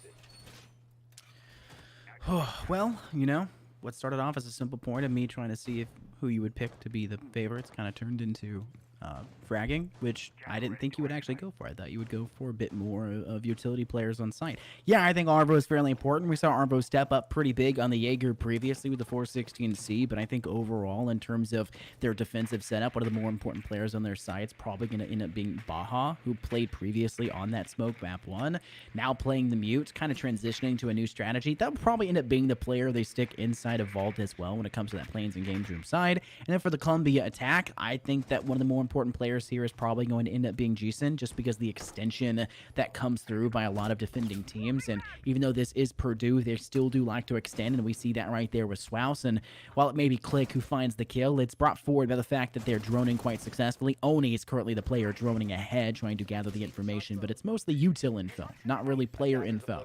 And towards the side, as you see that Oni manages to tag away that there is a Banshee placed all the way over towards Classical Hall, and they'll even employ a Gaunt 6 to remove out the bulletproof camera placed there as well. And wow, I have not seen this shield strat here in about 2 weeks at the NECC. I'm actually kind of thankful it's back, because the control you can garner in this position is quite high, and Yellow can be very successful in this spot. Interesting thing to note, Phil actually has flash grenades, so it is only KGS with those grenades here. Click unfortunately dies due to the circumstance of Baja being in a good place with that SMG-11, but hey, at least having a bunch of flash grenades can burn through both those ADSs and also the Surya gates, and maybe through some eyes of any defenders who are caught next to them potentially, since they did receive a pretty massive buff a few seasons ago. Looks like a flank drone might be established later on for Click to hold in case that air jab does get destroyed, but they still need to worry about their front. Arvo goes aggressive, gets rid of Oni, so now a 4 versus 3 as Arvo tries to swing for another one. Won't be as successful in that endeavor, so 50 seconds left. Columbia now have to rework for some sort of pick, and so far they are not going to be successful in that endeavor up until now as G-Sin gets rid of Arvo. About 40 seconds left now, Scott. 3 versus 2, and with Columbia being a man down, they have to kind of recover from this position. But let's talk about the difficulties that come towards this main stairwell. They are trying to funnel out Yellow. Yellow's in a very bad spot. Please, no more rehosting! I'm begging you! Please! Like... I'm sorry. I'm tired of seeing the screen of rehosting time in and time out. Diffuser down, KGS working in towards landing. It's holding by statue right now, but beyond that, they don't really have a great point of entry, and there's still 2 more toxic babes in the pocket that'll at least get the diffuser up back in their hands, and now can try to work around this corner. But like I said, Yellow's position is paramount to the success here for Purdue, and once again, it's working quite well. 5 seconds left, no real chance here, and KGS knowing that, and so is G-Sin. G-Sin will just go for the TK and end things off with a Purdue white round 1 win. Not having enough utility to actually break those Banshees, get rid of those shields, remove away those power positions, ended up forcing a pretty hefty funnel, which Purdue White were able to actually cancel that. Looks like we might have some potential frame issues once again. So, I mean, we could just see a pause. Yeah, in all honesty, we could have a pause happen, just have the players rejoin the match. I'm not too sure if the frame issue is a problem. Maybe we'll see a 1v1 happen. That'd be pretty pog, to be honest. But no, eventually Click is the only one left alive. SMH my head. Indeed, I have to agree with you there, Click. But a pretty promising start here for Purdue White. Once again, though, we saw an issue of funneling there by the attacking side of Columbia. So hopefully that can get fixed. And it might have just been because the Finka player just didn't have nades to help with any clear, unfortunately. Maybe. Either way, I'd like to go to bed before Monday. So I'm hoping the rehosts eventually stop. And if they don't, I hope this is the last map. It's just such a problem at this point. I don't know what's going on. Was there an update to R6 that caused more problems? John, you would know more than I would. Always. I don't think there has Always is. Not a rehost problem. But yeah, every time you fix like some sort of issue that was there last season, 80 new bugs, 1 take step its forward, place. 2 steps back, 1 bug squashed, 1,000 regrown, like, and birthed out from the shadows. Yeah, I think so. You would think that when Ubisoft starts, rewarding players for finding these bugs and helping them determine what's causing them and all these different things, and have created this whole incentive program, that they would actually start to fix those bugs. And instead, we're just finding more and more, and they're staying forever. and you can't get rid of them. It's such a problem. Yeah. Really sucks. But I don't think we'll have to be here for that long. There's only one round that needs to get reset. So we've got plenty of time to kill. Scott, what'd you have for breakfast today? I didn't have breakfast. Actually, I'm not sure. That's not true. Actually, I'm lying to you. I had these like egg bite things. They were called country style sausage egg bites. Still have the wrapper on my desk, so that's why I was grabbing something. What you have? I also had some coffee and my Nice. sweet new Samsung Camelback that they sent me for doing that NECC event. Wow, that got shipped pretty fast. Like that happened this weekend. It arrived late. Oh, my bad. It arrived Actually, Monday. it has been like 3-ish days. Technically 4 if they like send it to you on like Saturday or even before then. So that's fair. They next day shipped it Wednesday night, which means Thursday morning. And I live in a big city, not like a huge city, but a pretty big city, the biggest city in my state for sure. There's no way it was arriving next day. Like that's just not a thing here. You just so we knew. didn't get it in time. Yeah, no, it's unfortunate. It happens. You know, we wore it the next time. Me and Dallas wore it on Monday. They were very comfortable sweatshirts, though. I'm just saying, very nice sweatshirts. They slayed that. Nice sweatshirts, nice SSDs. So, you know, I do the whole ad read all over again. You had to do an ad read as well for the invite? It's the fastest on the market SSD with the new PCIe 4.0 You had to do slot. an ad read over the weekend? That's unfortunate. That's not remember too odd. remember You know the the good ad old reads days I've of done, NECC where you had to do an ad read for like all 5 of the people Dude, we when were I sponsored casted by? YFP, I had to do ad reads while the chat's sitting there harping, when's TSM playing? When's TSM playing? Why is T1 not on right now? I'm sitting here doing an ad read. Like, I'm not a foreigner to how to read off things, you know. Petify and GLG events, which is awesome, by the way, but, you know, I'm no foreigner to it. You said this rehost wouldn't be that long here, John, but apparently... Yeah, I jinxed us just so I could Should I talk like with refresh you my link some to see more. if my camera starts fixing? I'm going to do that. Ready? Free spray. Nice. Take a picture to last longer. It did fix. There we go. Wow, if it starts working nice. right, it's just going to immediately start Love to blurring see more. Like, let me change here. Yeah, give it like maybe it's like the brick wall. It's like Maybe we're having gonna trouble start- like deal with the textures Oh, and like there it goes. focusing everything. It's dying. It might actually be the wall. There's no way. I, All right, I let me open really up find that NVIDIA hard to broadcast. believe. I'll But change maybe. my camera source. See if it'll do it too. Maybe. We're gonna sit here until this is figured out. Let me check. All right, we're gonna switch cams real fast. Sorry to break y'all's immersion when it comes to this. We're going to change cameras really fast to adjust. Camera from before. It's kind of obvious, but maybe it's not entirely obvious. But No, it's very obvious. there you go. Like lighting is 100% different. yeah, they're just totally different in that regard. Yeah, but it doesn't want to work with the other one. So never mind. It's just a going to be vMix diff. broken. It's just vMix. Yeah. Great software. And look at that night and day comparison. Yeah. Oh my two different gosh. cameras. There two we different are. Brands. Got to figure out that the camera was not the issue. And finally, the game will no longer be an issue as we are back in the saddle once again to go back to round number 2. Trophy and statuary now for Purdue. What are your thoughts on this site, Scott? Well, trophy planes and games is my favorite objective on this map. And I think the defense for planes and games is a lot easier than, say, this one. Because on this one, there needs to be an extension on the first floor. I know it's a little bit weak, but Columbia, last time we saw them, they did a pretty bad job of defending what the Garnet side, Ottawa Garnet, would bring to the table. I distinctly remember that because I was amazed at what they did through the first floor. But I think that maybe by this point, we should have seen Columbia try to adapt and play this one accordingly. And in terms of strategy for this map, I feel like Purdue would be better equipped.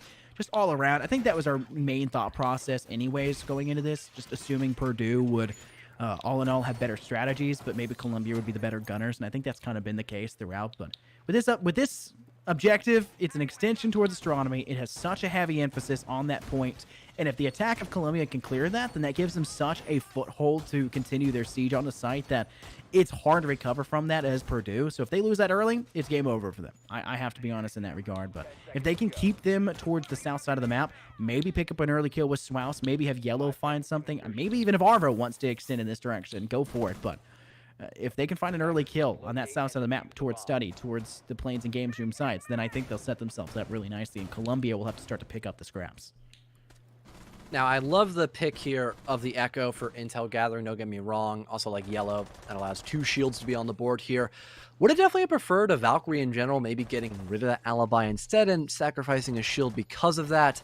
Simply put it, having that Black Eye camera in the pocket of Purdue could be great to deny a rotate if it ever comes down and towards Master, or just a general plant denial if you can play with the vertical, depending on where Columbia actually opts to clear on out. So far, they will just try to tussle with any pressure near the study side of the map and eventually try to clear out 90 hallway as well.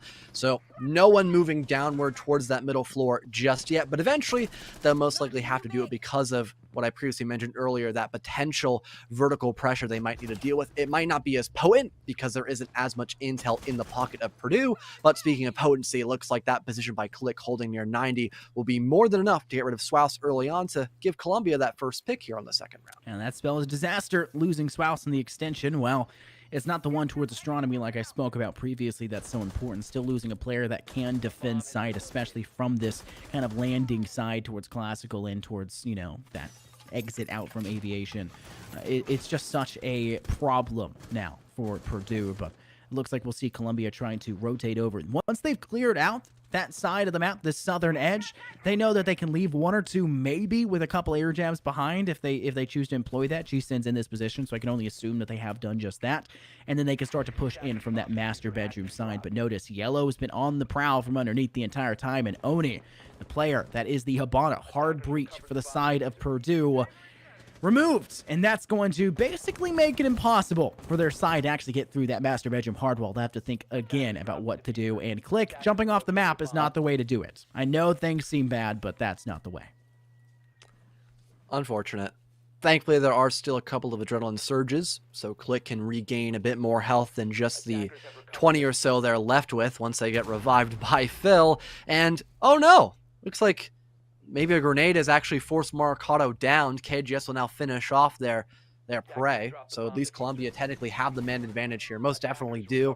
Adrenaline Surge gets popped. I believe Yellow may or may not be spotted out on this potential flank near the top of main. Yes, that is the correct answer because the drone is actually watching it. So is G-Sin, but they're actually going to fall. Now a refragged position here. 2 versus 2 now. Arvo gets rid of Click, and KGS returns the favor on towards Yellow. So completely even footing here, but look at the time. It's not favoring Columbia in the slightest. Baja is actually able to step up as well, completely uncontested here. And Arvo, oh dear. Oh my goodness, Arvo. Way to add insult to injury. The Finca having no idea Astro is still being held by a singular defender, and that will allow for a pretty easy melee kill to bring us 2-0, now favoring Purdue.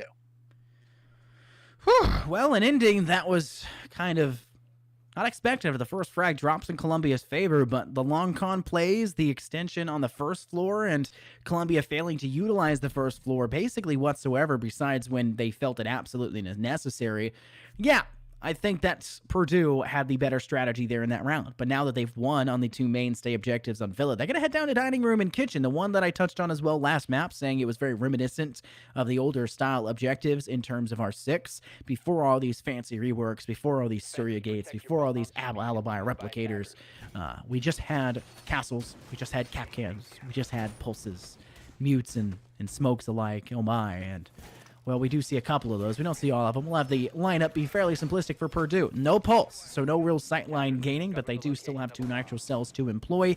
They have the Goyo for those Vulcan shields. They have the Surrogates to burn utility once again that Columbia will attempt to bring to the table, and ADSs as well to burn that utility, employed with some mute jammers that can catch these drones to deny deep sight information, which will be quite important when it comes to extending, because I think that's what we're seeing. I think they may actually choose to maybe leave Yellow or somebody up there inside Master Bedroom or Master Bathroom itself, and could be a difficult position to play from. Baja's cleared out hatch. Solid positions. Yellow, I really hope does not stick around there, though, because that would be a very poor position to tie in. Well, could be a pretty timely manner here for Columbia to try to clear out that top floor, potentially a bit of util expended up above to better help out the side of Purdue here.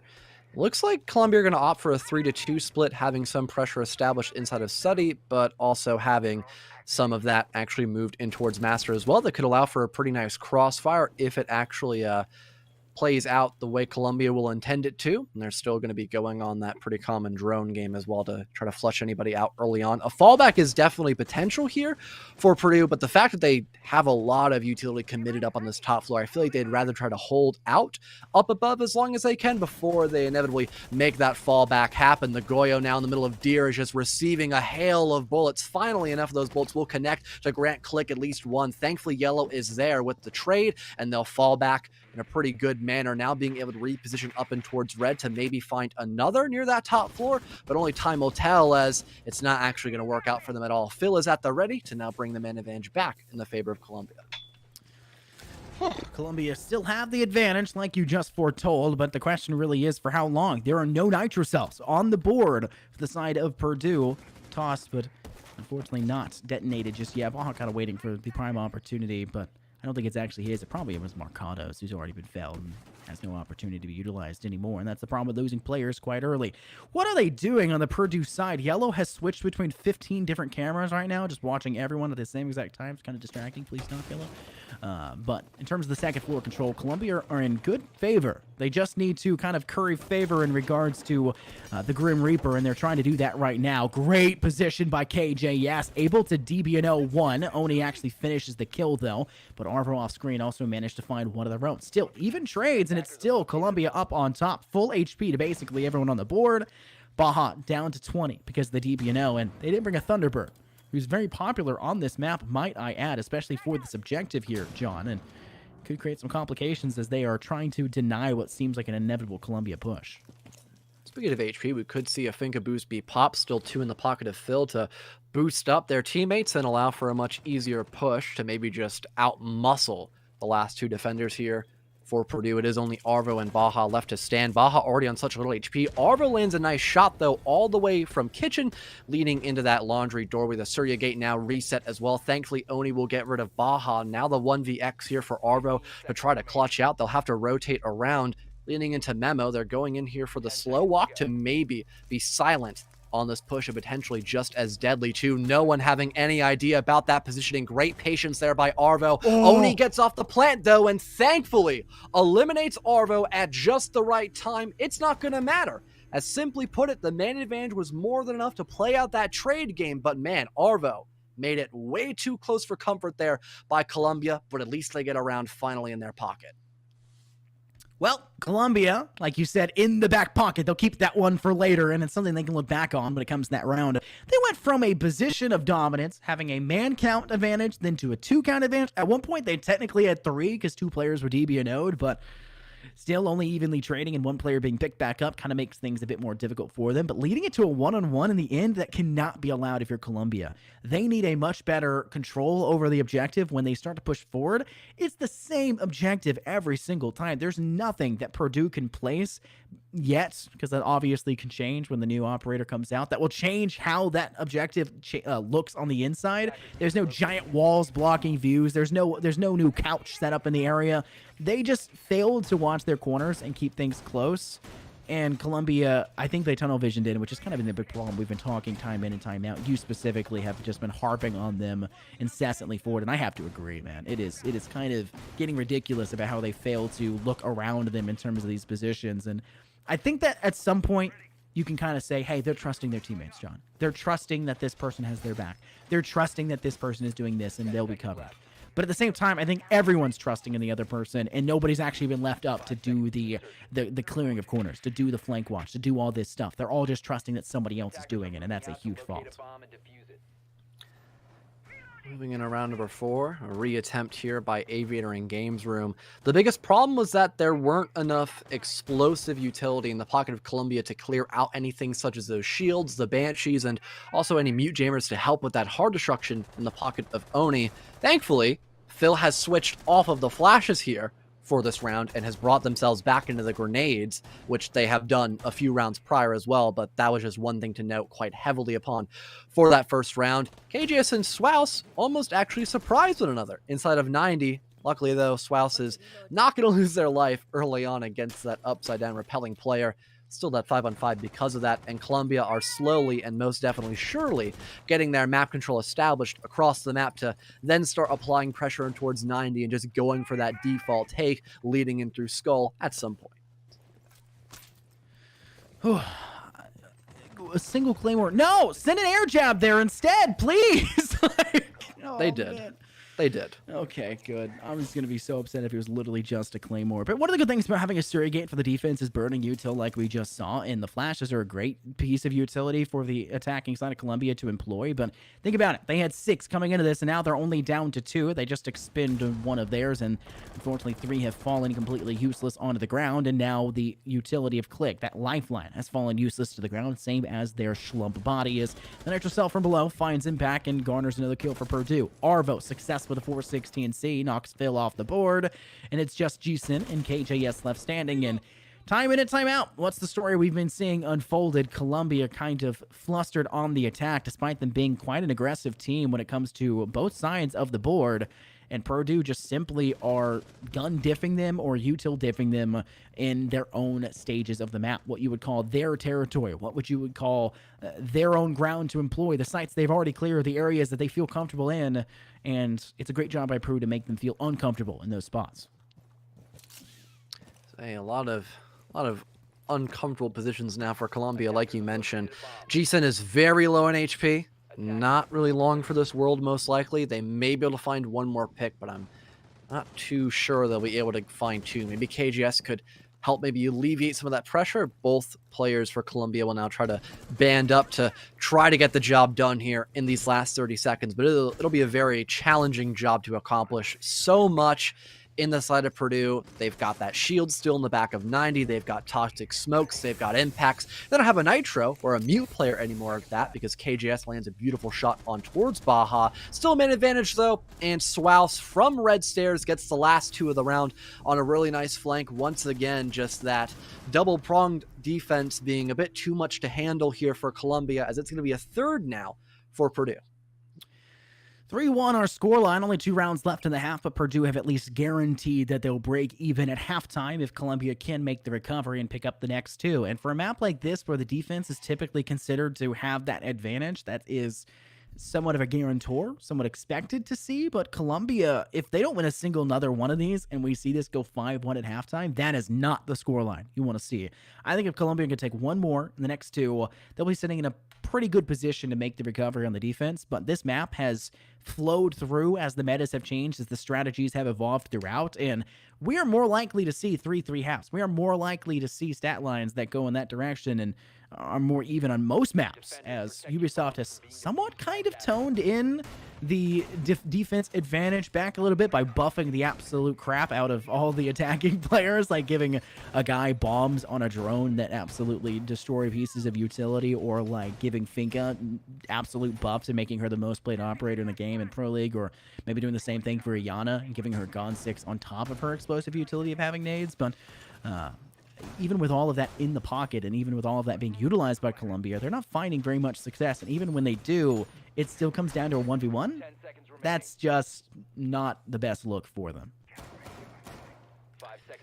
Yeah, things were very, very close on the one round that Purdue almost managed to steal out of the hands of Colombia there. So things aren't looking all that well for them so far here on this first half, but there is still plenty of time to maybe tip the tide back in your favor. Heading towards trophy and statuary, this was a pretty interesting round. We really didn't see all that much accomplished towards the late game there by Colombia. They started out really strong, but for some odd reason, they had everybody repositioned to the top of Master Balk, and I also don't think they shot the default cam near that balcony either, because several hard pings were found that last round, allowing Yellow to actually get a peek kill in through that art doorway. So this time around, we're seeing a pretty different strat implemented entirely for Colombia. They're going to start with this bottom clear first and foremost, and then probably work their way towards Master in the later bits of the round. The only thing to worry about right now, like our observer is highlighting currently, has got to be Yellow trying to flank around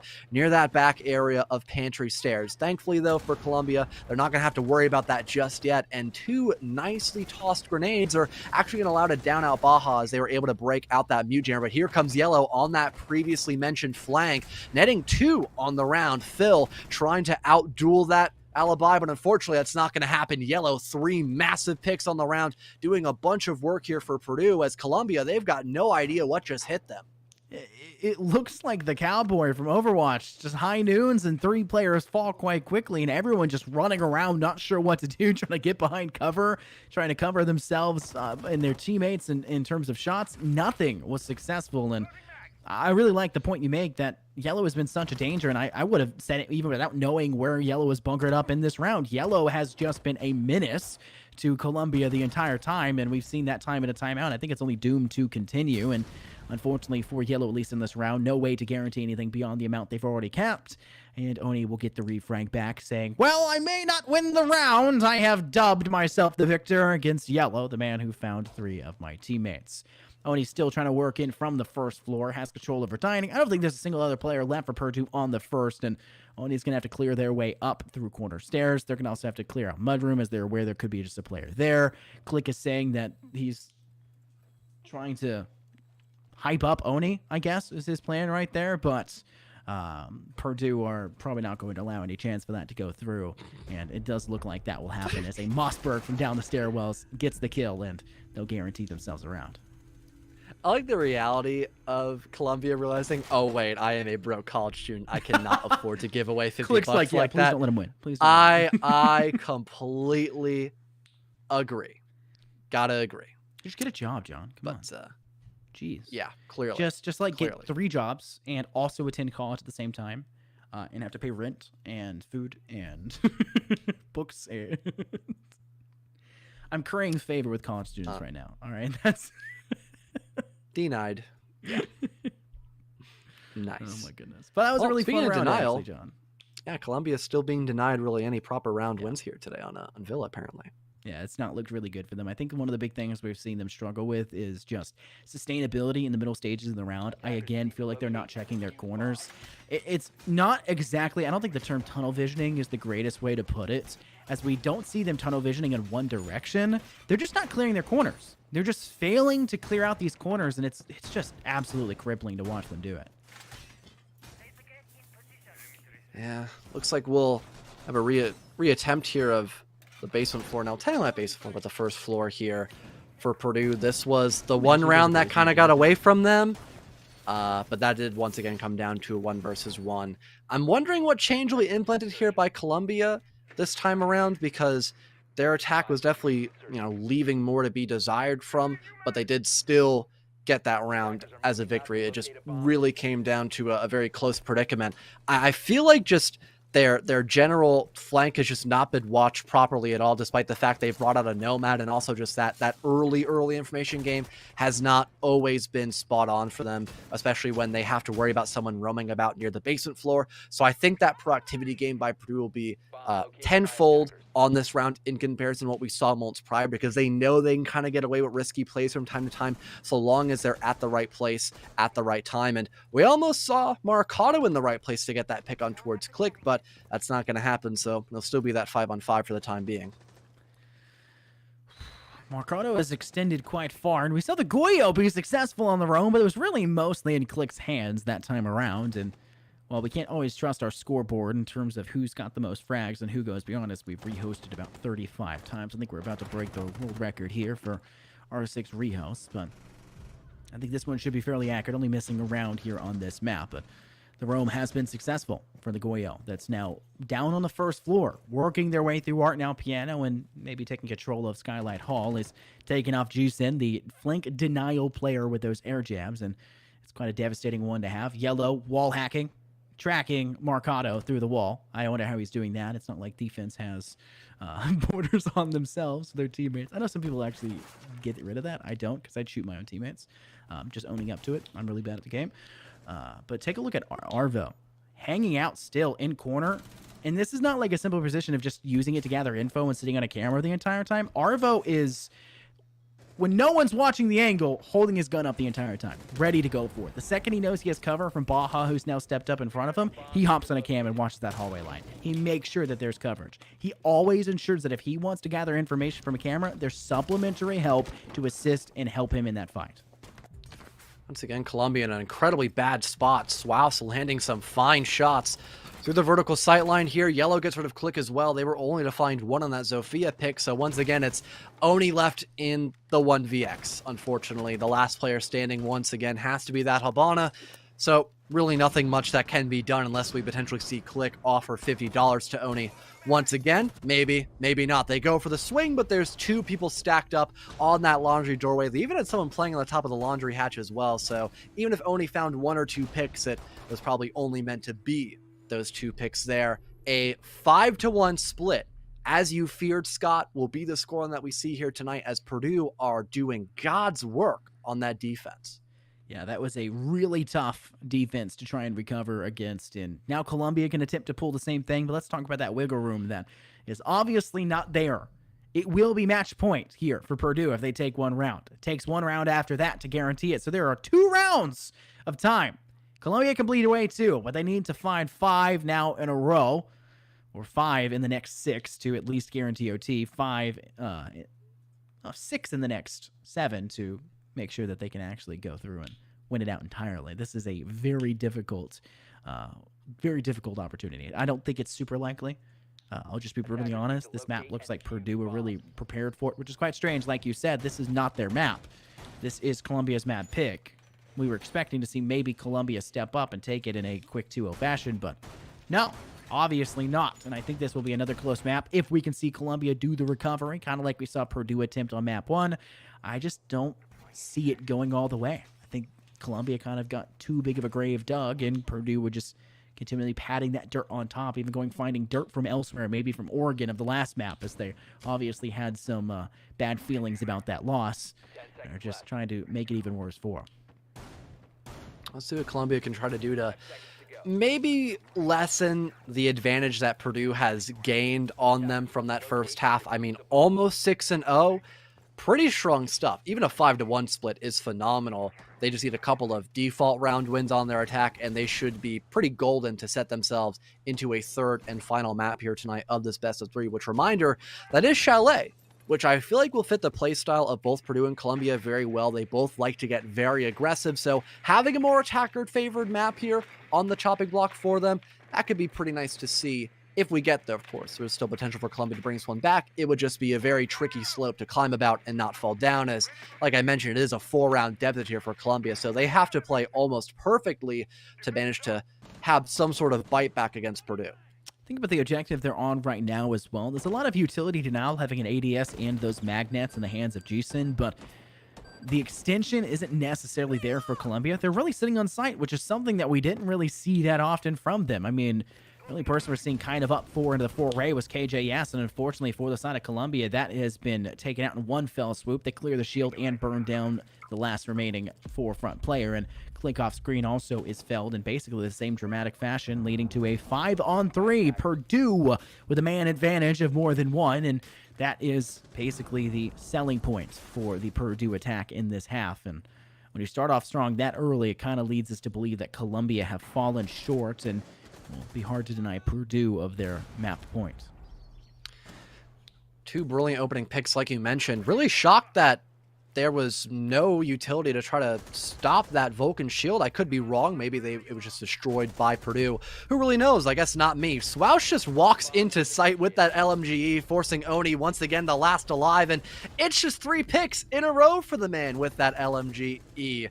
Match point already here for Purdue on mount number 2, and we might see Chalet quicker than what we anticipated, Scott. I think you and I both really thought that Columbia would have done a much better job here on their own map pick, but so far they really haven't been stepping up to the plate ever since Oregon. It feels like they've... How do I phrase this, man? It feels like the team that showed up on Oregon got left at the airport and did not arrive here in Villa. It feels like they have... What? Maybe they'll catch their flight in Chalet. Is it jet lag?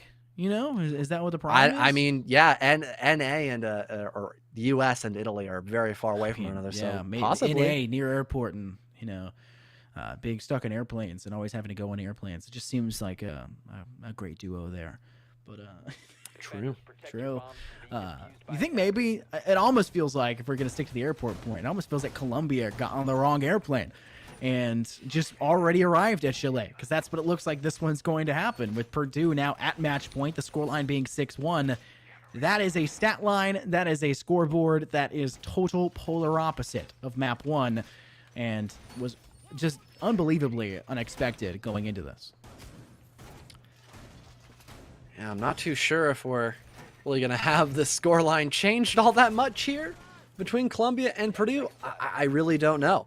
It just seems odd that on your own map pick, you don't really do all that well here against Purdue White, especially since you had a much better presence on Oregon altogether, and their attacks were not half bad. Like, that was one of the main reasons why they were able to get the upper hand against Purdue. They just had slightly better attacks than their opponents.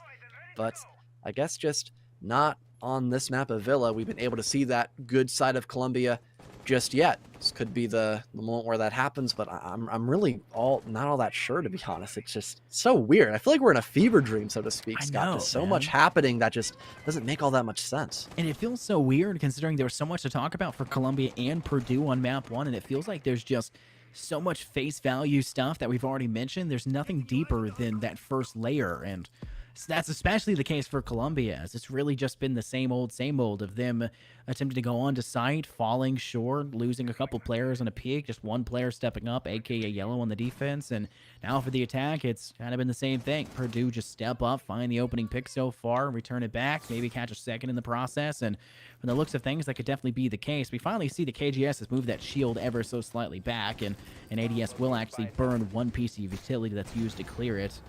At the very least, there's nothing else beyond that. Columbia finally coming up with the first pick. It's Click with a Nitro Cell. It's Mercado moving the sledge off the board, and with that Vulcan shield now detonated, they've at least guaranteed a safety net to step on towards landing if you're the Purdue attacking side.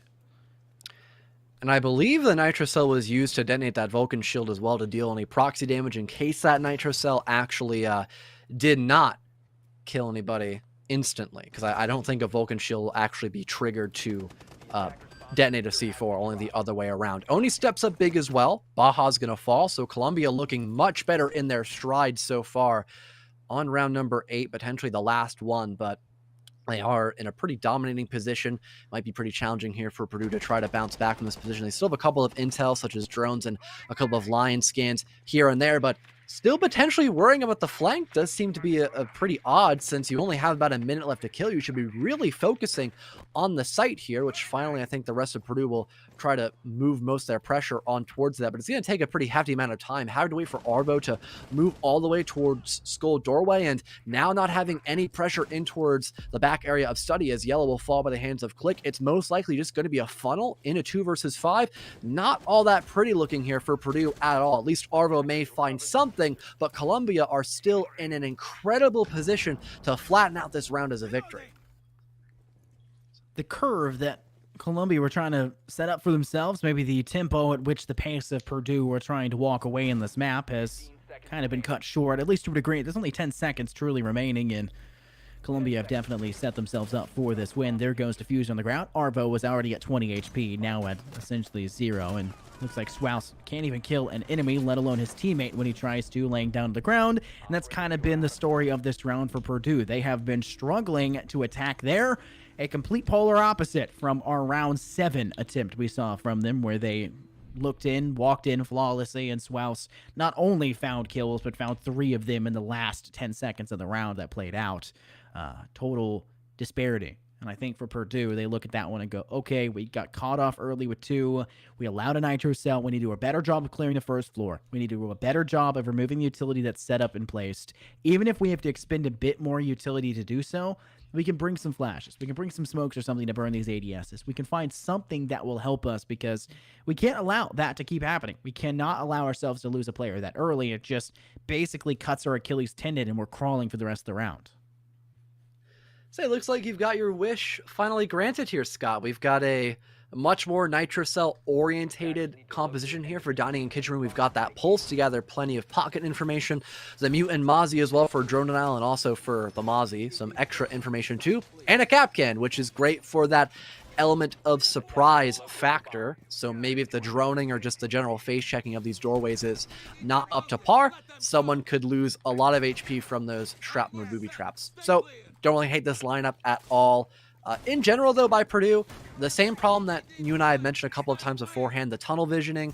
We didn't see anybody rotate near red to maybe help out clear that player next to the Vulcan shield, next to the bench area between statuary and like that half landing area. We saw a rotation happen eventually on a study, but it was very late and it was just only, one player not fully clearing out study properly at all. So if we see a much faster pace here by Purdue, I feel like that would really work wonders for them, especially since they're dealing with such a volatile roam game now. Columbia don't have a big emphasis on that util game, just nitro cells and their own gun skill. So if we have Purdue win some of those fights early on, they could gain a pretty formidable advantage. But hey, look at this. They might actually be opting to go for a rush towards the back of pantry. And so far, Columbia has no clue what's going on. G-Sin gets a TK, finally gets a refrag of some sort, but Purdue are still in a pretty okay position. They've got site control, not for very long there. Here comes a collapse by Columbia. 2 versus 2 now. No one in the lead, but what an aggressive round to start off here for both Purdue and Columbia, as it's already down to just 3 players left on the board with only a minute being burned off the action phase, Scott. Arvo just attempted a 360 on the kill, by the way, at that corner, swinging out to find Phil. Really and truly did a 360, and then swung once again. Notice, now planting behind Tetris' side. Coverage needs to be there, and you can see it happening. Marcado with the kill, and that sends us out of the map of Villa. Vacation home, no longer a home, as this one is a burial ground for the Columbia's entire team. They basically, it really did truly felt like they weren't here. The team from map 1 was not here on map 2, and Purdue just knew exactly what was necessary. Talking about that round and the setup that they brought, 5 nitro cells, it sounds so impressive. It sounds like such a cool thing. I'm going to bring 5 nitro cells on the one site that does really good. I'm playing nitro cells from below, but there are 3 mainline strategies to push that objective. Two of them, the majority of them do not employ the second floor to any large degree. Not at all. They are not going to be killed off by those nitro cells. And guess what? They employed the major one, seeing your lineup, that they knew that you would not be able to utilize those nitro cells by watching the floor as a pulse and just tossing them up and getting the kills. Great counterplay by Purdue. A great way to send us off into map 3.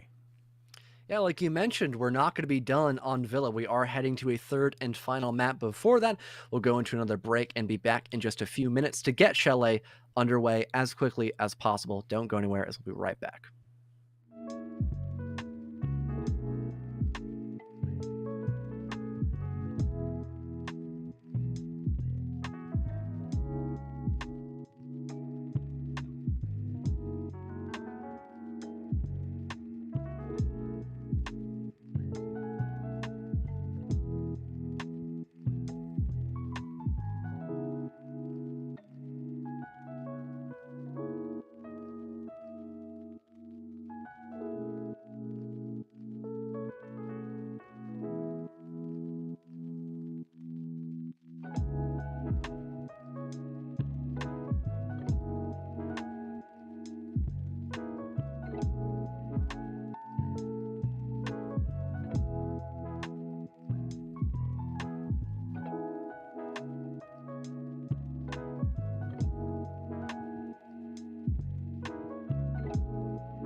Welcome back, everybody. Sorry for the elongated break. Apparently, there was some complications for a team not knowing how to count the round differential and determine who gets what and where. We figured that one out, brought everyone on in, and we're all on the same page. It's the map of Chalet. Columbia will get the first ban, followed by the last, and Purdue will get those middle two to determine who will not be allowed to play here on the map of Chalet. I think we had the same problem when we went to a third map last week as well. I think so. But oh well. I think there's just complications. Maybe it's not really obvious in the rulebook, like a genuine thing. It may not be really obvious in the rulebook, but Who it's there. wants to read the rulebook, man? I know, like honestly, right? I'm keeping it $1.50. It's like those school handbooks you get when you're going into a new year. Like you don't read the book, you just have a parent and like yourself sign it. Like you really don't care. I'll be really feel honest with that. you. I'll mention rulebook stuff for you. You know, I talked about previously the event I'm doing this weekend with a certain group, and they were saying that there was problems with teams not signing up because we're under a new group's platform or whatever. The sign up notice, the sign up sheet for it was at the bottom of the rulebook. So you were supposed to read the whole rulebook and then sign up from the bottom of the thing. That is why there was foul. problems. That's why there was problems with teams not signing up. So yeah, that was why. I thought that was really funny. They got him good. They got him good. That's very difficult to find. But yeah, band phase finished. Flores, Thatcher, Kaid, Valkyrie. Pretty much a exact repeat. In fact, is an exact repeat of our map 1 ban. So maybe we'll have an exact repeat of how map 1 went with Purdue losing to the Columbia College side, or maybe Purdue can repeat what just happened, the disaster for Columbia that was the map of Villa. Really shocked that we actually didn't have Mira banned because of how good she is, especially on a site nuts. like, for example, Barn Gaming. You can hold the top of chimney or that, main area of mezzanine really well with a good place mirror window and a shield next to that chimney. So really shocked we did not have that as a ban. We're not going to see her in play. She's not as good when you're defending kitchen, even when you go for an extension, which I'm expecting Columbia to do. They loved their extensions when we were on map number 1. They extended from time to time on map number 2 as well. So it only makes sense they will repeat themselves once again on Chalet, which is a map where extensions can be implemented pretty easily for almost any team, so long as they have the right composition to do that. I want to point out as well, when you're talking about playing in first objective, typically kitchen and dining's not the one you're talking about, right? It's typically going to either be that second floor, it'll be bar, yeah, like you're talking about. It's not usually kitchen and dining as your go-to choice. And in fact, a lot of people don't even want to go to kitchen and dining at all. They'll actually employ the basement site instead, though I think what the separation should truly be will be this site, kitchen and dining, then basement, and then maybe towards that bar and window side. But no matter what we see, it's interesting to see this one start off. Just wanted to point that one out. We'll have to see how Columbia play it. It still does necessitate that extension up to the second floor. You're basically defending it like you would the master bedroom and study side and try to hold on as best you can, but one of the major points of complications for an attacking team really does come down to the fireplace control. And if you're a defending team, if you have any sort of roam game through that basement and are able to step up from that fireplace basement stairs, you can really make it hard for an attacking team to gain any sort of hard breach onto that wall, as you can just cut them down before they have a chance to utilize it. One thing to note as well, besides GSEN on the Echo, there is really no form of plant denial. There is a big emphasis on Columbia to hold that top floor for as long as they can. There's no smoke on the board, no Tachanka. So if those yokais get destroyed and the top floor is no longer in the hands of Columbia, this is going to be a very straightforward round for Purdue. They're bound to get those mute jammers destroyed, open up that back wall. If, of course, they clear that top floor, then they can go for the plant if the yokais are gone. But that is a big if, of course. And so far, Purdue, they haven't opted to go for that just yet. They've cleared out a good portion of that basement floor, and they do have Swaus getting pretty aggressive near the gaming hallway, so he could maybe catch somebody off guard if they get too overzealous near that back area of dining room itself. A nice crossfire being attempted here on towards Phil, but just not the right implementation of it, I believe. Nope, it's just yellow trying to single them out, unfortunately enough. Arbo lost some HP entering inside of offices, so a bit of map control being established on this top floor, but nothing to discuss so far until finally we have Phil actually dying first and foremost, really not being able to escape, but thankfully his teammate of Click is able to do just that. Yeah, narrow escape, though. I mean, you lose one, you gain one, but unfortunately they gained none. So one step backwards, 0 steps forward. Maybe we'll steal another step backward, and they'll finally gain another kill. The 2 steps back, 1 step forward could be what we see, but nothing just yet. Morcado from up above has cleared out towards master bedroom. Doesn't feel exactly safe enough just yet, and will choose to employ a drone and accidentally shoots it down through the hatch. I do not think that was the intended result. And now Mercado is really curious about, where do I go from here? What do I do? I am scared of this bedroom push. I'm scared there's a player hanging out Taraqua, and I'm not really sure how I want to play this one just yet. But from the looks of things, they'll get some pretty swift assistance from Yellow, who's looking like they may try to go up through that hatch. Actually played inside Trophy, and KJS could be the target of interest on the opposing end, but so far, so little. A single nade will clear out that castle barricade and allow for entry inside. 20 seconds left here. Oni will find a refrag. Eventually, we'll get DBNO'd.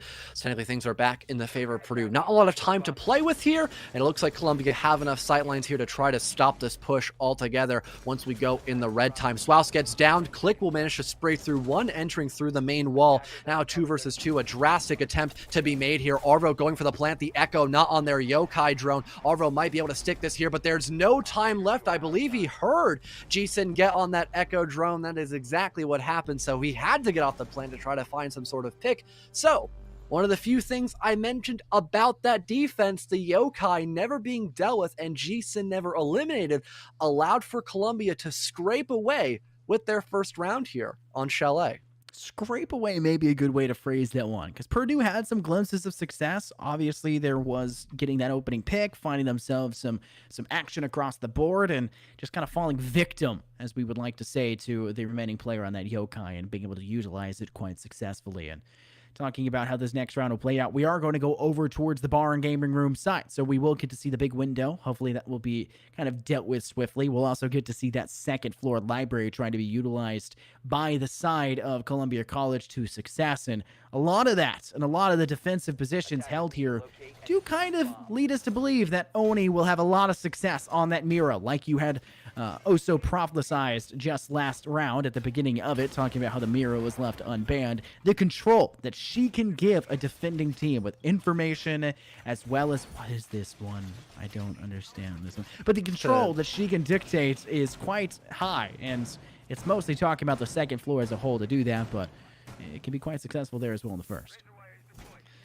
Believe that first mirror window is to have more than one sightline to maybe stop a plant from happening near default. Normally that part of the map can be shot through towards the hatch, or if someone's playing near the gaming hallway or inside a fireplace, so it can be quite challenging to hold that position.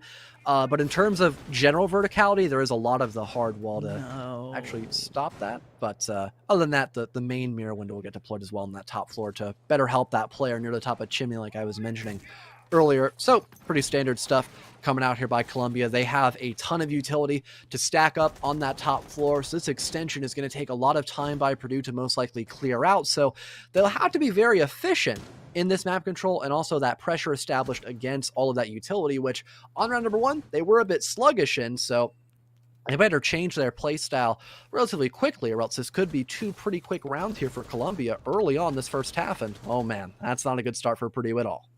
Yeah, it's not a great position to go from, but I wanted to point out a little bit how being patient is key to holding that top library stair position, and Click is not the player we're necessarily saying is the most patient, as we've seen time in and time out. We're seeing right there a little bit of noise being peeked in towards Ego window, and what does Click do? Swing it immediately, without hesitation, without fail, swings it instantly, and now just retreats away from the shield that he has in position. Now, it has not yet been cleared. There we go. It finally is cleared, but Click still stepped away a bit too early, in my opinion. Not that it necessarily matters to a degree. Talking about aggression, one of the more aggressive players for the side of Columbia. Not playing today. D-Lo, off the clock. And I think that may be one of the reasons why we actually saw Oregon kind of fall to the side of Columbia's favor, because they were a bit more patient and they were able to sit on sites for a little bit longer. But the same could be said here for this map. It's very important to be patient on the defense, because this is an attacker-favored map, and it's just a matter of trying to play to the strengths that you're bringing to the table. And Oni, unfortunately, plays to the strengths of Purdue, as the flank watch is inevitably there and quite easy to funnel out. Oh, the patience almost favored Baja there, but looks away at just the wrong kill hold. Phil Well, good night, Baja. Quite swiftly with the M14. Still plenty of coverage inside of the area of Library. The case drop, thankfully retrieved out by Maricado, as we have Swowsby downed as well. Same thing for Click here. So technically a 3 versus 2 now, almost completely confirmed by Arvo, as Click get finished off with a pretty nice headshot. 40 seconds remain here, so plenty of time for Purdue to work with here. Potentially a revive will be popped up as well, so things are completely even on out. But the health advantage is definitely favoring Columbia here. It's just a matter of if they're aware that most of this pressure on the top floor has been transitioned now on towards the middle floor, where we could potentially see that site execute come into fruition. It's just a matter of when and how, I suppose, Scott. Was doing his best to try and swing outwards, but without really much information, you need to be a bit more proactive in gathering it, but there's just no time to really go beyond that. And KJS and Phil, we each combo for 1, leaving us down to the 1-on-3. The looks of things, Columbia are going to take themselves yet another round, and that will definitely be the case. Diffuser is down, Arbor with no chance but to fight. You'll be able to find G-Sin, but KGS, stepping out from back of supply, will find themselves on that last kill. And it was a pretty much easy cleanup for the last 3 remaining players. Patience is key. I've said it time in and time out, and they knew exactly what to do, not a ruinous effort, so to say, by their side as they held on strong and kept themselves calm and coordinated. One thing to note on that last round was the lack of pressure established on the side of Library Window. It just was non-existent for the most part of that round, and it definitely showed because that presence in Library was just way too much to deal with there for Purdue. Once again, I talked about this quite heavily, especially on map number 1. We just love to see Purdue tunnel vision. They do it a lot, and it, especially now, another good example, they did it once again. They only focused on control near piano and that ego window that you were talking about, and it never was enough to satisfy for them. And because of that, we still had that top floor presence be pretty strong by Columbia, and the site presence was not lacking as well because they had a smoke player with plenty of canisters left for those last 30 seconds. Moving into master bedroom now, I am shocked that we are not seeing the basement in play because Columbia have been opting to go for a lot of roam plays, a lot of extensions, and I feel like you can do that much easier on a site like basement, but I guess their comfort will prefer them to go here instead. Still not a horrible site, especially since they have a lot of utility to expend and plenty of reinforcements to actually move for an extension as well. That way they can hold dining room much longer than normal. That's interesting. I guess you win too. You kind of can guarantee it. I just would have assumed that basement would probably be a smarter decision, considering they didn't really extend to the second floor even when they were defending the kitchen side. They still like to stay on site. They lost the extension, I guess I should say, quite quickly. So there was the semblance of one, but very short-lived result. But notice what the side of Purdue are doing. They're taking advantage of the space that's available. Most of that's coming through the basement, and they're trying to catch the head of a player. And oh my goodness, look exactly what happens. Click was in a very bad spot. You should have found the kill, though, and guarantee it anything. That's just the way the game goes. That is going to be a kill that they wish they would have gotten by the end of this one. I guarantee you Click's going to be some clutch player in Fight 5. That's just the guarantee. That's just the way the cookie crumbles. But looks like first floor control also gathered for... Oh, thank goodness. Looks like first floor control also seemingly gathered for Purdue, but they've also worked in quite well from the majority of that staircase to gain spacing, and they'll give themselves a man advantage early without really taking anything in return. Verticality being implemented here by Arvo. Almost gets G-Sin in the middle of closet. Is just waiting for the last place to probably check if a drone is tossed out and can invade a couple of mute jammers that might be able to call out to Arvo that he could potentially find some sort of pick on towards G-Sin, but so far it's not going to happen. Maricado strikes on towards Oni through the double window. No one able to deal with that pressure just yet. G-Sin almost walks in the exact same line of fire, but thankfully Maricado is not there at the ready. Almost a 5 versus 2 finally being confirmed here. Phil eventually gets rid of that window presence, and KJS will now eliminate Baja as well. Still a man advantage though. Here comes swing by Swouse, but they're not going to check the right direction in the middle of piano. Things now completely equalized as there is about a minute here on the board, so still plenty of time to gather the information, but also plenty of time for Columbia to set themselves up in a proper position to hold out for this inevitable execute. This is such a whack position once again by Purdue. How do you go from a 4v2 now all the way down to a 2v2 again? And it's like the 5th time today that we've seen the same exact problems plague them time in and time out. They get the man advantage, they go, ho, we've got this, step in, and then just die one by one.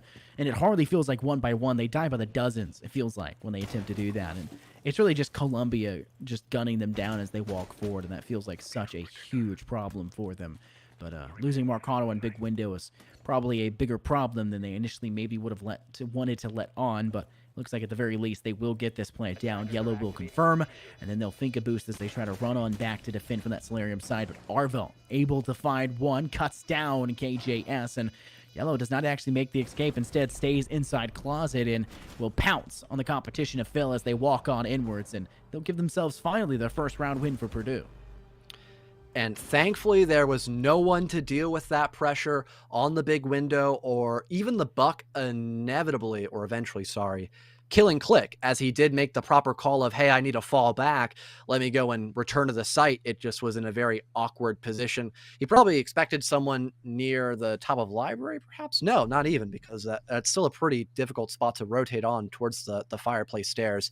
He probably didn't expect anyone to overswing him like that, so a pretty unfortunate loss of life there. A pretty bad one as well, giving Purdue that inevitable advantage. And just because they had bodies to throw at the problem, that was the only reason why they were able to win that round. They had plenty of time left to kill, so they were able to gather enough pocket information to know it was safe to go for a plant. They had enough coverage there by Arvo, and then things began to dwindle down in a 2v1, and the pressure just was insurmountable there for Columbia. They didn't know Yellow was inside of closet, so it'll eventually go in the way of Purdue. Still, like you mentioned, though, much closer than it probably should have been because of how confident and how dominating Purdue were in the beginning parts of that round. Things just kind of fell apart towards the mid game, but at least once the plant went down, things were able to be cleaned up pretty well. Will it be the same issue, though, here, moving into round number 4? Potentially, because this site was a pretty tricky one here for Purdue to actually get as almost a victory, because they ended up still losing it, but just that time management, that was like their biggest problem here on this kitchen and dining defense. I mean, that's one of the problems that a lot of teams kind of fall for, right? Kind of running out of time. I think that's one of the big problems a lot of teams do run out for if you're pushing from the southern edge to take control over second floor. Say if you do get that mezzanine hard wall into office and then play for the smoke plant and get that down, a lot of teams will run into time constraint problems because they kind of feel desperate to go in swiftly. But I have to agree, the time was such a difficult position for them. If they can't flush out G-Sin, then they can't flush out this side, and that was obviously the problem we saw previously on that round 1. But with Purdue with a win under their books, they can try to tie us back out here at 2-2. It's just a matter of making sure that they step up to these sites safely, and they're trying to do that by making sure there's no hidden cams, no hidden drones that have been stolen, nothing available for the side of Columbia to continue to utilize throughout the rounds. They're clearing out these cams quite swiftly, and it looks like the second floor mostly under control in terms of the southern edge. It's just trying to clear out piano and office to garner any level of safety past the point of no return, so to say, above this objective. Really shocked that, well, for starters, I think that while leading into office actually stopped. That's one thing to be shocked about. Another thing to be shocked is that no one's playing on the double window leading from Master. We saw how powerful that position was when we saw the actual site of Master in play last round, yet no one's in that position. Instead, it's just a funnel by Purdue. Even if there's a castle barricade there on that window, you get a sledge, you get a Gone 6 to destroy anything to open up that sight line. You could kill someone like Click right now. He's in a very vulnerable position if someone was actually up in that big window, but that's not going to be the case. It's just a long-range engagement, and it actually Click going to outwin that fight. A brilliant quick peek with a 416. Finally, it gets opened up, but at a very wrong time there for Maricado, losing out on a lot of HP as well. Just the coordination here by Purdue has been so lackluster, and it's already cost them 2 lives. Finally, there's some sort of response, but once again, just far little too late at this point, Scott. Just a matter of time, so to say. I mean, you've got 2 players left against 4, and it's a problem for Purdue. Time in and time out. They still have yet to gain control of Solarium. They'll finally do that by an emphatic move of Swouse to swing out from Master Bathroom and collect for 1, but now they're going to wake down to the first floor. They still haven't even made it to the same floor as the objective, and that's kind of been the disaster of Purdue's attack so far. Looking to step downwards, Swouse has gained control over Trophy. Nobody's sitting in corner cubby, and Jason still has the position inside of kitchen. Wow, KJS has thrown the Nitro Cell incorrectly. Will be able to be picked it back up. It's tossed once again. It does nothing in the swing. Re-peaked, and Swouse comes out the victor once again. 2-on-2 recovery by Purdue, and the last time we saw this, it was actually Purdue at the 4v2 and falling down to the 2v2 entire, and Baja cannot step up just yet, having to wait on those X-Kairos pellets to go down, and Swouse loses the fight to Oni. Now only 6 seconds left, and there's just no time to be done. Oni finds the last kill with a UMP once again. 2K to their name, put some respect on it, and Columbia will find another round win. And Columbia, knowing that it's most likely going to be a back take from Trophy because there has been no hard destruction on the dining wall. The castle barricade wasn't broken, that they can just fall back in the dining room and just hold some long angles. And that's all they need to do to get the job done. So that's what they ended up implementing. And they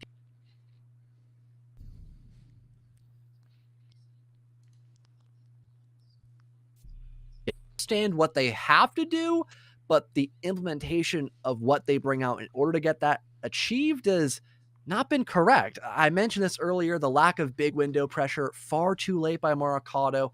They just, once again, I hate to sound like a broken record, but they keep funneling themselves into Colombia's line of fire. And we know this already. Colombia can definitely shoot back, especially Click, who simply is built different, depending on who you ask. It's just, it seems like a dumb idea to put yourself in a position where you have to go for a 50-50 gunfight, especially when you have people that are better gunners than you on the opposing side. I have to agree. I have to agree entirely. It's just been the name of the game for Purdue. How much can you look in one direction and look nowhere else in the process? And I kind of said on map 2, it was less of them tunnel visioning. It looked very different, a drastic difference between map 1 and map 2, but it still looked a lot like they were just failing to clear corners. And a lot of times on map 2 for their attack, it just looked like they didn't know where they wanted to go. Like the one time they got absolutely shredded in towards dining and kitchen. Like, I mean, what do you expect in that position? Like, it's just going to happen. But 5 on 5, 10 seconds into the round, and nothing's really happened whatsoever. That's to be expected. But for the majority of Purdue's attack, it looks like it's stepping up on the northern edge. Solarium is their point of entry, and they're sending everyone there to do it. Well, we'll see how effective this clear can potentially be this time around. Looks like Click will have to at least just fall back for a little while. They were trying to get aggressive with some sort of early entry pick, but that's not going to work out. At least it could potentially buy some time, force Purdue to now drone out the remnants of anyone playing near office or piano potentially, but that's not going to be the current case here. So just only a little bit of time wasted. Once again, though, the time management by Purdue, that's also been a pretty big issue they've had. So if Columbia can waste those seconds early on, that could definitely pay dividends once we get towards the latter end of these rounds. And already in terms of utility clear, a lot is being used just to break a bulletproof camera. Don't get me wrong, that now denies a lot of information out of the pocket of Columbia, but that's not the big thing you got to worry about. It's those magnets, it's those ADSs, it's those shields implemented by Columbia, not the bulletproof camera. You can already see the ADSs have been expunged, and that's guaranteed by the fact that 12 flashes are sent over the top, but that shield still has not been dealt with in really good time. Too much time bought for the defense, and Columbia are still sitting quite well. Phil gets the next kill. This one a headshot with a Mark 14 EBR, and able to pull Swaus out and away from this round. A player that is kind of a necessity for their pointed injuries. Phil still trying to hold out within Library. No pressure being applied on that Library outside awning. No one on the Raptors side at all, and they're paying the price accordingly. Click with a headshot kill finds Baja still holding top of that Library staircase. There's just no way that we've seen Purdue apply enough to actually put pressure, and I think one of the big reasons why we see no pressure in Library Hall is because Yellow finally swings over to pivot around and try to play from Library window, and that's cut down immediately by Phil once again. This looks like it's going to be a 4-1 round differential again, as Columbia have 5 players remaining, not the 4-2 we've seen constantly drop to 2-2-5. A different storyline must be told here. And it looks like it could get even worse. Arvo down to 48 HP and is struggling to get in through the big window on the mezzanine side. And it's just a great run-up by Click, don't get me wrong. It's just the fact that nothing has changed. Click just runs around the map, simply just shoots people differently with the AUG, and we're not having Purdue change anything differently. They did the exact same clear attempt last time Bar was in play. It didn't work the first time, so you got to get the cogs turning in your head that, hey, something's wrong. We got to change something. But that didn't happen. It's just, I don't get it. I do not get what is going on through the heads of Purdue right now. Like, they don't understand that, oh, Library is a pretty important map to get in our back pocket. That's like the whole point of clearing out the top floor is not just to burn through utility like an ape in their rage cage. No, it's to not just break the monotony, but to get that vertical pressure, to apply pressure into the site and have a better chance at getting the plant down. It's not just to clear through shields and ADSs and magnets. No, that's not the point of that. Yet we're not seeing any proper pressure established into library. Like I do not get it, Scott. I really don't understand how Purdue are remaining so monotonous in this game for so long. I don't. You think it's Purdue shooting themselves in the foot? They're losing Absolutely. to themselves because like. This is not Columbia being the better squad. I'll be frank with you. It's not Columbia being the better squad. But gun diffing can only get you so far. They're being allowed to shoot better, though. Yeah. Purdue are just failing by all accounts to prepare themselves accordingly. We harp on it time in and time out because it's just that important. Attackers are moving out to locate a yeah. And that was like one of the main reasons why we were like so mad at Columbia like going into this game. You know, it may have seemed unwarranted, but they did make a lot of big issues when they were playing last time in the Legends division, which did beg the question, do they belong to be in this division? Well, so far they're trying to prove us wrong here, and I will commend them for that 110%. They've been looking much better in comparison to Purdue, hence the scoreline we're seeing right now. But also to mention, we saw like a very drastic one-sided affair on Villa as well. So is it just a matter of fact that it's been comfort picks in this best of three, which I also find hard to believe because like I just mentioned, it's a best of three. You should know what maps you want to go to here and be comfortable on them. We're not seeing something crazy, you know, like Bank, for example, which rarely gets played inside of Collegiate, even though our stat line proved otherwise from the last semester. We're heading to defaults like Oregon, like Villa, and Chalet has been slowly drifting into more of a default map as well. So it also begs the question, are these maps just comfort picks for both Columbia and Purdue? I really am dying to know. bomb located by attackers. Is my Discord gone, or is that just me? Well, Am I maybe we crazy? had Scott's. Am I crazy, John? Did Scott's Can you hear me? internet pull a Mickey? I think I had a total lapse of internet. Maybe it's still going? I don't know. But I Kill can't hear Garner, Scott. KJS finds Arvo, 3v2, now a Strauss finding Oni. Can you hear Scott say And show? it's turned into a position where we see Columbia now on dire straits. The player down. Looks like Baja will go for the plant now inside master bedroom, and KJS will just shoot him from below. What started to be a good position for them has unfortunately gone the opposing direction. I think it is Discord dead. That's very well the problem, I think, at this point in time. Producer, can you adjust us accordingly to set us up so that we can hear each other in VMix? That may just be the simplest solution for us at this point. Oh, I can hear you again. Oh, I can hear you again. There you go. Now turn off VMix stuff. Thank you very much, Seisha. Swaps now at a 1-on-2. A very poor position to be in, considering it was a 3-on-2 earlier, and they bled it time in and time out. But he's actually picked up the diffuser, pivoted on over towards the side of office, and actually your study and gets that diffuser down, and now just needs to find out Phil in KJS quite quickly. Swoops is going to push out from one side, and unfortunately KJS, the 416C, a bit too difficult to contend with. In this first half, we'll drop in a 5-1 fashion. The parallel of what the first half of map 2 also came out to, but instead of Purdue being on top, it is very much so Columbia College. Doing much better on Chalet, 110%, but also Purdue just doing way worse as well. I mean, you cannot hide that stat line at all. The proof is just in the pudding that Purdue just flat out just seemed lost. I said that earlier. I'm going to reinstate that 110%. They're not trying anything innovative. They're just being way too simplistic. So I don't know if that's going to change going into barn gaming or going into their defense. Maybe. I don't know. It's just weird that we just saw like two very one-sided maps back to back and then a very like even matchup on Oregon. I just can't quite wrap my head around that at all. Like I really am shocked, to be honest, that we're just seeing so many things implemented the wrong way by Purdue, and then also last map by Columbia. Once again, it just seems like we're in a fever dream against Scott. The fever dream. Apparently, the fever dream also needs to fever reload nightmare. for a second there. The fever nightmare, yeah. Fever nightmare. Get out of my head. All right, but Columbia being up 4 rounds, like we mentioned with Purdue, it gives a huge cushion. They can make mistakes. They can try to act the way they want to, but this is an attacker-favorited map. Let's be honest. This map is always typically considered attacker-favorited. A lot of the other maps, Ubisoft has done a good job of bringing us back to being a 3-3 kind of anticipated. That's middle of the ground, where the attacking teams have finally been buffed up. Think Yana, Lion being brought back to the fray, Habana with her big buff.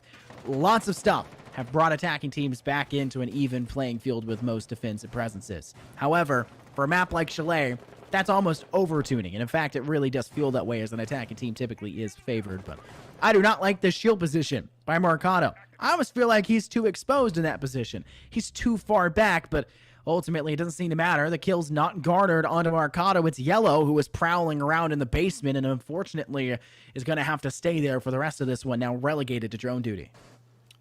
Bottom to top clear, working pretty effectively so far by Columbia as they net their first blood. They keep up the exact same momentum. Maybe they could get match and series point very early than we would probably have assumed. I mean, I said the exact same thing on Villa, and that was also a very one-sided affair. Things are just not looking all that good for Purdue at all. Their head has been popped on a swivel this time around, and doesn't look like they'll have a lot of fuel left in the tank to try to get the job done here on map number 3. Not having a lot of map pressure being established overall. We've got just the default position so far by Columbia, but they still have plenty of time to get that burn fully completed, so I'm not too concerned about them. They'll start out with the flashbangs, and a nade will follow up as well to remove that shield and that power position from Purdue, so they really are looking to be in a pretty dangerous spot in these next couple of moments, especially now having both the chimney and the main shield gone from Blue Stairs. Now it's going to be just a do-or-die position here for Purdue, as I don't think they want to fall back just yet. It just seems like Purdue are kind of struggling to recover. Obviously getting shot in the foot early by losing a player puts you in a very bad position, but now look at it. Baja's been DB&O'd, finished off now by Click. That's their second kill of the round. Click has been a menace. He's just already into bar, and Marcato will thankfully get the refrag back. Swouse finds one of their own with a Mark 14, but Arvo and KJS have been DB&O'd. Arvo's not in a good position to be brought back. He's sitting on what I believe to be supply, and KJS is in plenty of a good spot to actually bring themselves back into the fray. 2 players truly left standing right now for Purdue. Thankfully, you will in fact see Arvo be picked back up and back at Pantry, and they'll actually have the full 3-on-3 contender. But with 2 players down to 20 HP with no ability to be picked back up when the time does come, it still seems like a dangerous position to work through. Columbia have given up really on the second floor. It's just Phil now using the hammer to their advantage, and back at Pantry is just such a difficult place to try and remove an enemy from. Well, not much time left here for Columbia to get inside of the site. Case is still dropped as well, so they'll most likely have to just outgun their opponents currently. About 13 seconds left on the board here, and we're going to have just a nice double play by Marcato over and towards, not even too sure where, maybe up above potentially. Oh no, he's in actually the middle of Mudroom. KJS the only one left to stand now. This round completely just turning in on its head as Purdue, by a miracle of sorts, keep themselves alive, and Columbia just fumbling the bag at the very end will make sure match point doesn't happen just yet here, Scott. I'm honestly amazed at the ability of Purdue to survive in that round. I'm impressed with their drive, is I guess what I'll say. I'm a little unimpressed with Columbia's actual attack, but we'll have to see how it goes from here. When you get first kill, you typically expect it to go further from there. When you get second kill, then you're like, oh, we buried them a little bit deep. Now it's going to be hard for them to recover, but Click's just on site. Click is just on site. Why are you that deep in bar? I get it. It garnered you a second kill, but where are you going from there? You're playing to die. It feels like such a niche strategy. I get my trade. I get my kill. That's all there is to it. I just feel like it's such a waste of space, so to say, that Columbia could have had and tried to employ, and yet it just was not useful to them beyond just a kill that could have been garnered a couple seconds later. Click just played that one a little bit slower, but Columbia, only 3 rounds of cushion now available between them and the Purdue side. Purdue surviving the last round is at least a solid start for them in terms of the second half, but now that we head on over to the kitchen and dining side, they're going to try and do what Columbia was capable of doing, controlling that second floor, able to escape with sustainability, and then drop down to the first to actually defend what the true objective normally lies within. But Columbia is a very aggressive team. They are not the hesitant sort like Purdue is, and when Columbia dives under a site, they usually do it quite well. It's just a matter of letting them get there, and it's not hard to gain control over the second floor if Purdue tried to guarantee their life more than they guarantee that trade kill. Master extension happening. Instant big window control. You'll love to see it here. Phil understands how important this area of the map is, and he can maybe be gifted some sort of early pick. Because of that, KGS and Click also establishing some pressure near library as well. A pretty standard take so far by Columbia. Maracado losing out on a lot of HP from, I believe, that LA85, but I could, of course, be wrong as we weren't quite able to catch it here. But in the first minute of the round, a pretty good position to be in here for Columbia. They just need to confirm that they get the rest of this top floor in their back pocket to begin that vertical pressure, and then also just now have to only deal with one floor left on the site, of course, because now having that roam game down on the top floor, it's no longer a point of contention. But what a beautiful shot by Swaus. Goodbye, Click. Click. Not allowed to fight in this one, are you, bud? But it doesn't seem to be a huge deal. 3 players looking to step in from Library Hall, and seemingly it is a big deal. How is Marcado finding the opportunity to swing there and get a kill in the process successfully? But no matter what the case is, they're still able to clean up the frag where necessary. It will actually be a kill gain for their side. And look at this hold coming out from Swaus. Sitting inside closet. Typically, you'd assume that there would be a cut angle to be had, but Phil was only watching that window for so long, and look at that swing out by Swaus. Easy cleanup, 2K to their name, and the 4v2 now in full effect. This is control, gained and sustained for the Purdue side. Phil has given up big window. I feel like that's such a waste, and it is absolutely destroying them, digging them a hole that they cannot climb out of as Swaus re-swings for 3 and gets killed right after by Phil, who's thankfully on the up and up. Now it's just Phil left in the 1-on-3. Player jumping down to escape from the Solarium side, and Phil has an opportunity to play from above. With only 50 seconds left here, John, there's not enough time to really surmount a comeback, and he has to find 3 kills to have a chance to do it. Well, at least Phil has time to gather some information. I like how he's actually opting to do that and just doesn't run down through trophy stairs with no idea as to where this defense is positioned at. That actually will favor Phil because he knows where yellow's playing at. There could be a crossfire established, actually a fallback here by Purdue. They want to contend this lone sledge inside of the objective room itself rather than next to trophy room, but thankfully Arvo still holding through those kill holes next to West Main, leading into trophy. Will get the final pick of the round, and Purdue are slowly making the comeback here. Too close to call, of course, as 2 clean rounds in a row by Columbia would set us out of this best-of-3 series, but at least there is some sign of life here on the defense, finally. Purdue could win 2 rounds and tie us back up to have the possibility of having a tie game at 5-5, but again, we need to be a pretty flawless Purdue defense, and the game really is a game of adaptability. Purdue takes 2, even if they take 1. You have the possibility of Columbia saying, we'll take 1 instead. We get the return. We got ourselves another option, and then boom, right there, right now, they're already at match point, series point, and I think that we kind of have to be very wary about Columbia at that point. And for their attack, we've seen glimpses of success, but there was nothing on that round. Nothing, John. They looked, just gonna say it, terrible trying to get through that library hall. Yeah, big window control. You love to see that early, but there was nowhere that Purdue was playing in big window. They let it happen. It was not gained because Columbia forced it. It was gained because Purdue allowed it. They had the door barricaded, gave no sideline in that direction. They played within closet. They had a rotation hole back through the bathroom, and they had the ability to escape through Solarium. They utilized Solarium as their fallback, and while it's more dangerous, it makes it so that they don't actually have to go in master bedroom, which removes the danger of that double window. And I think that was a give-and-take situation, and they definitely took everything off of Columbia because of it. Was just way too much aggression by Columbia. They got ahead of themselves, especially when they were going for that piano clear. I think they just expected Purdue to kind of fall over on that extension on the top floor, and the exact opposite happened. We had Marcado staying his ground in piano, and then Swash is falling back, holding a longer angle with that M14, which is one of the pros of having that DMR is you can kind of play range and still deal a whopping amount of damage as long as you're able to hit those shots, which we saw Swaus do plenty of times with that nice 3K. So this time around, maybe Columbia will wisen up and just make sure they're fully prepared to go in for these gunfights. And once again, they've got good gunners, so as long as they're able to enable themselves to be in an advantageous position, it shouldn't be that big of a concern for them moving into the rest of this action phase. And so far, here comes that basic intel games, trying to spot out anyone that they can, but no one clearing out that very bottom floor just yet. Might be a concern for a potential flank, but thankfully they've got Jason on the Nomad, so maybe that could be denied, so long as they're placed in proper positions to catch one of those roaming defenders off guard.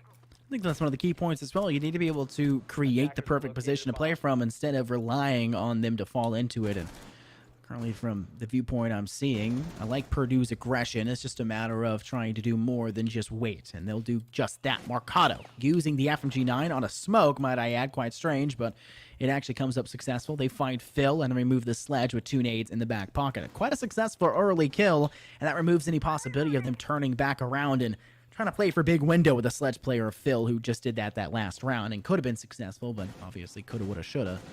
But with only 4 players left to work with, Columbia may have to play this one a little bit slower. We can see Click working from below, has the lifeline utility and can send it from underneath to clear out those floor panels with those great impact nades, but unfortunately for them, working in from that main hall of Dining Hall, Click finds themselves a kill, and it's under the player at Baja. And the patience there, not really going to be there at all for Purdue, shockingly enough, but here comes Yellow. Middle of West Main. Here's the footsteps of Click. Could try to win out this gunfight, not able to land enough shots. Finally finishing off the Sophia and almost gets traded out quite swiftly. There was another in the top of Dining Room, but thankfully is actually going to live to tell the tale. And advantage now back in the pocket of Purdue. And the big thing to worry about now for Columbia is that at any given moment, there could be a flank. No air jabs deployed by G-Sin throughout this entire round, and there's only 30 seconds left, so we're not most likely going to see G-Sin utilize them except to maybe clear through some ADSs perhaps. So if Yellow is able to flank yet again, which I think he's actually falling back to the site, so potentially not, but if that is a potential, then that could honestly be such a thorn in the side of Columbia. But the plant going down off in the background, it looks like Purdue have no idea this is happening. A toxic smoke finally gets deployed, but it's far too late. Oni just sitting in the middle of it, not taking any damage.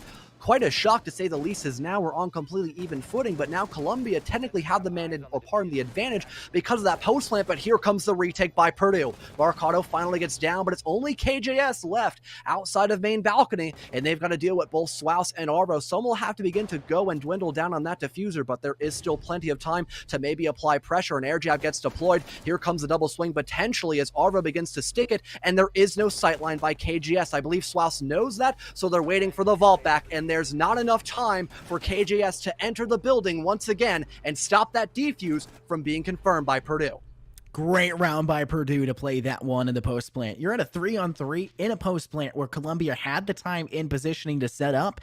Heater, absolute banger to go through and have Purdue swing through study, find a kill, deny the rotate back through, only leaving 1 player left standing. They get 1 kill in the process, and talk about a post plant recovery. I liked Purdue's position on mezzanine as they defended the player through double window on mezzanine side. They also had a great position where KJS had no angle to actually stop that defusal denial. As long as they can make it to the defusal, they're perfectly fine, and we saw it work just that way.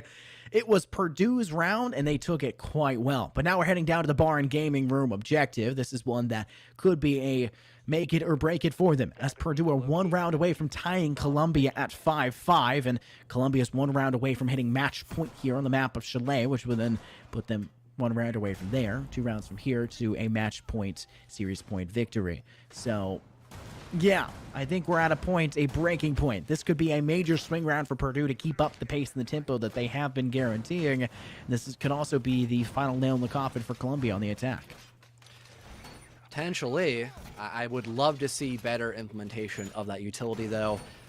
Jason just did not place any air jabs, like I mentioned twice, so that was a bit questionable. Thankfully, we had Yellow actually come back to site rather than go for a flank, but nobody was watching a flank. If they had that alibi go through fireplace stairs, or technically the basement stairs, that could have been a devastating round for Columbia. They still lost it, but it came down to a much closer position in that 1 versus 2 rather than having it be a potential bloodbath from their back ranks. So far, though, looks like Columbia still up to the default setup. They're trying to clear out library as quickly as possible, a couple of flashbangs and grenades, but not actually clearing out that position. That will allow for some ADSs and magnets to potentially be reset, but not in a quick enough time, I suppose. Click is still able to get that grenade kill, and Swaus will be relegated to camera duty for the next 2 minutes, Scott. Talk about the amount of nades that they brought to the table. They just had to expend 3 flashes to get rid of those ADSs, right?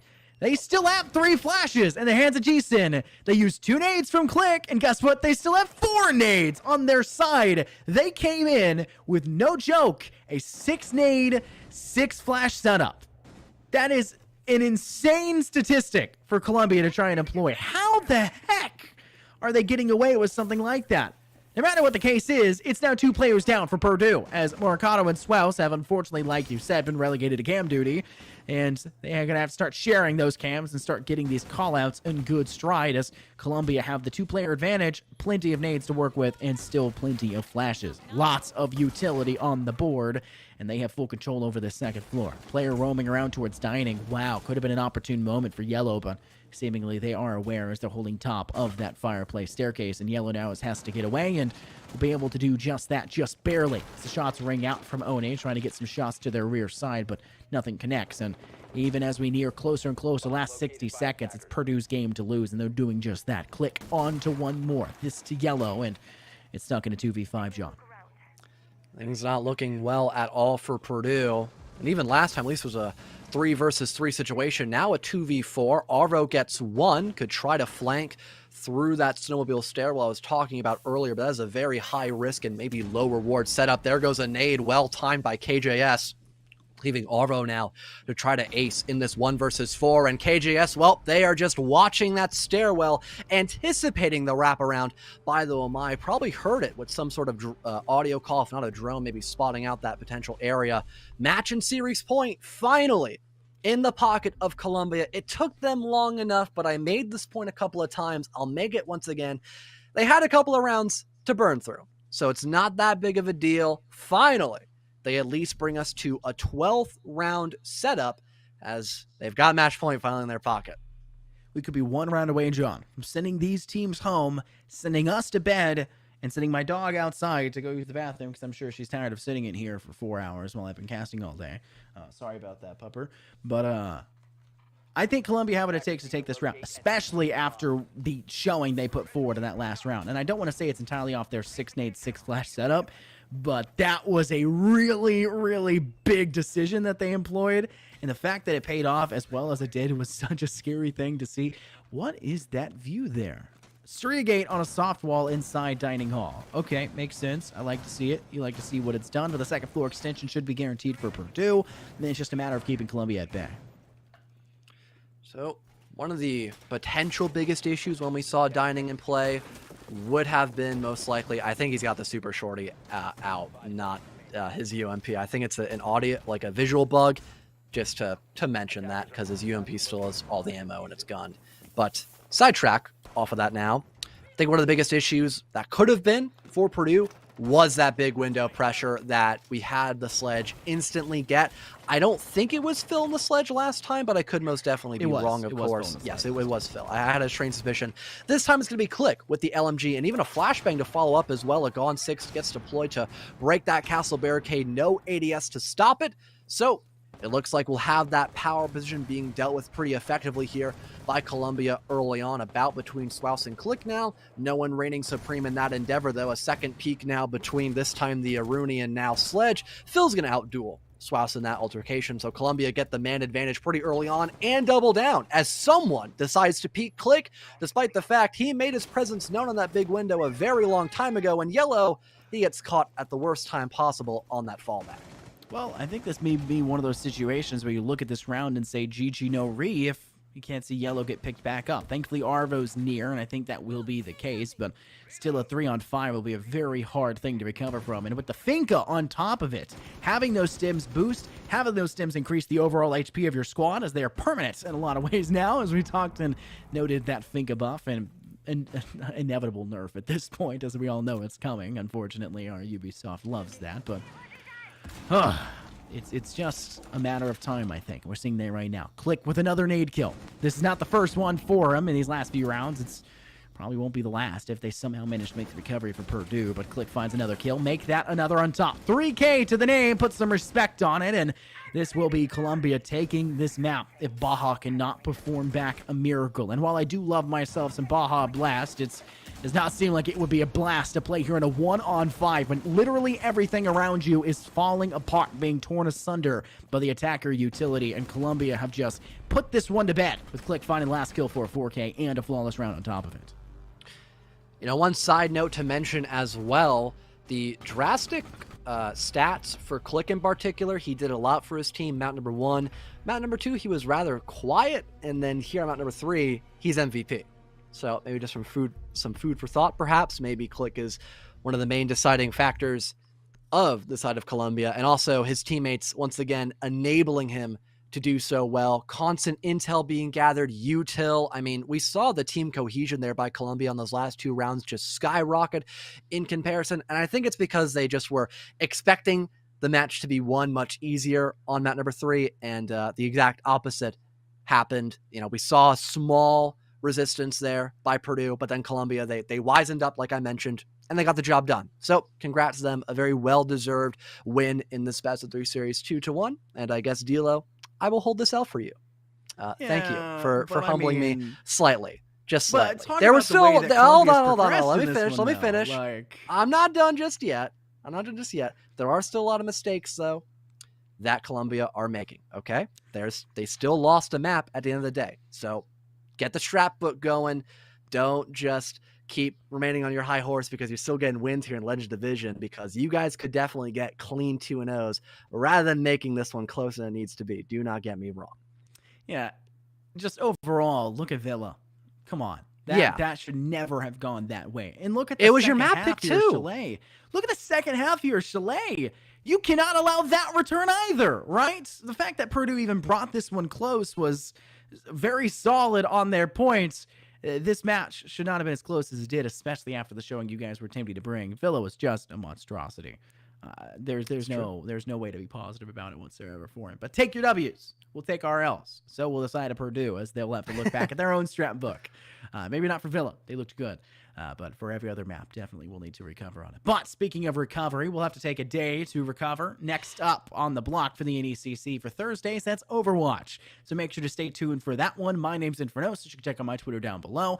I'm joined here by my great friend Fellow, aka John. Check his Twitter out down below, his name as well. Thank you very much to our observer, who's been staying up till probably 6 a.m. his time, as he's from the UK. That's Unnamed Gamer. Thank you to our producer as well for showing up. I will not name him, just cuz.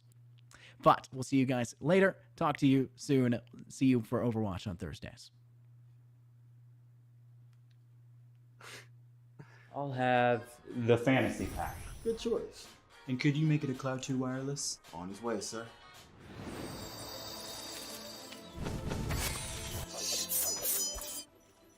Sounds amazing.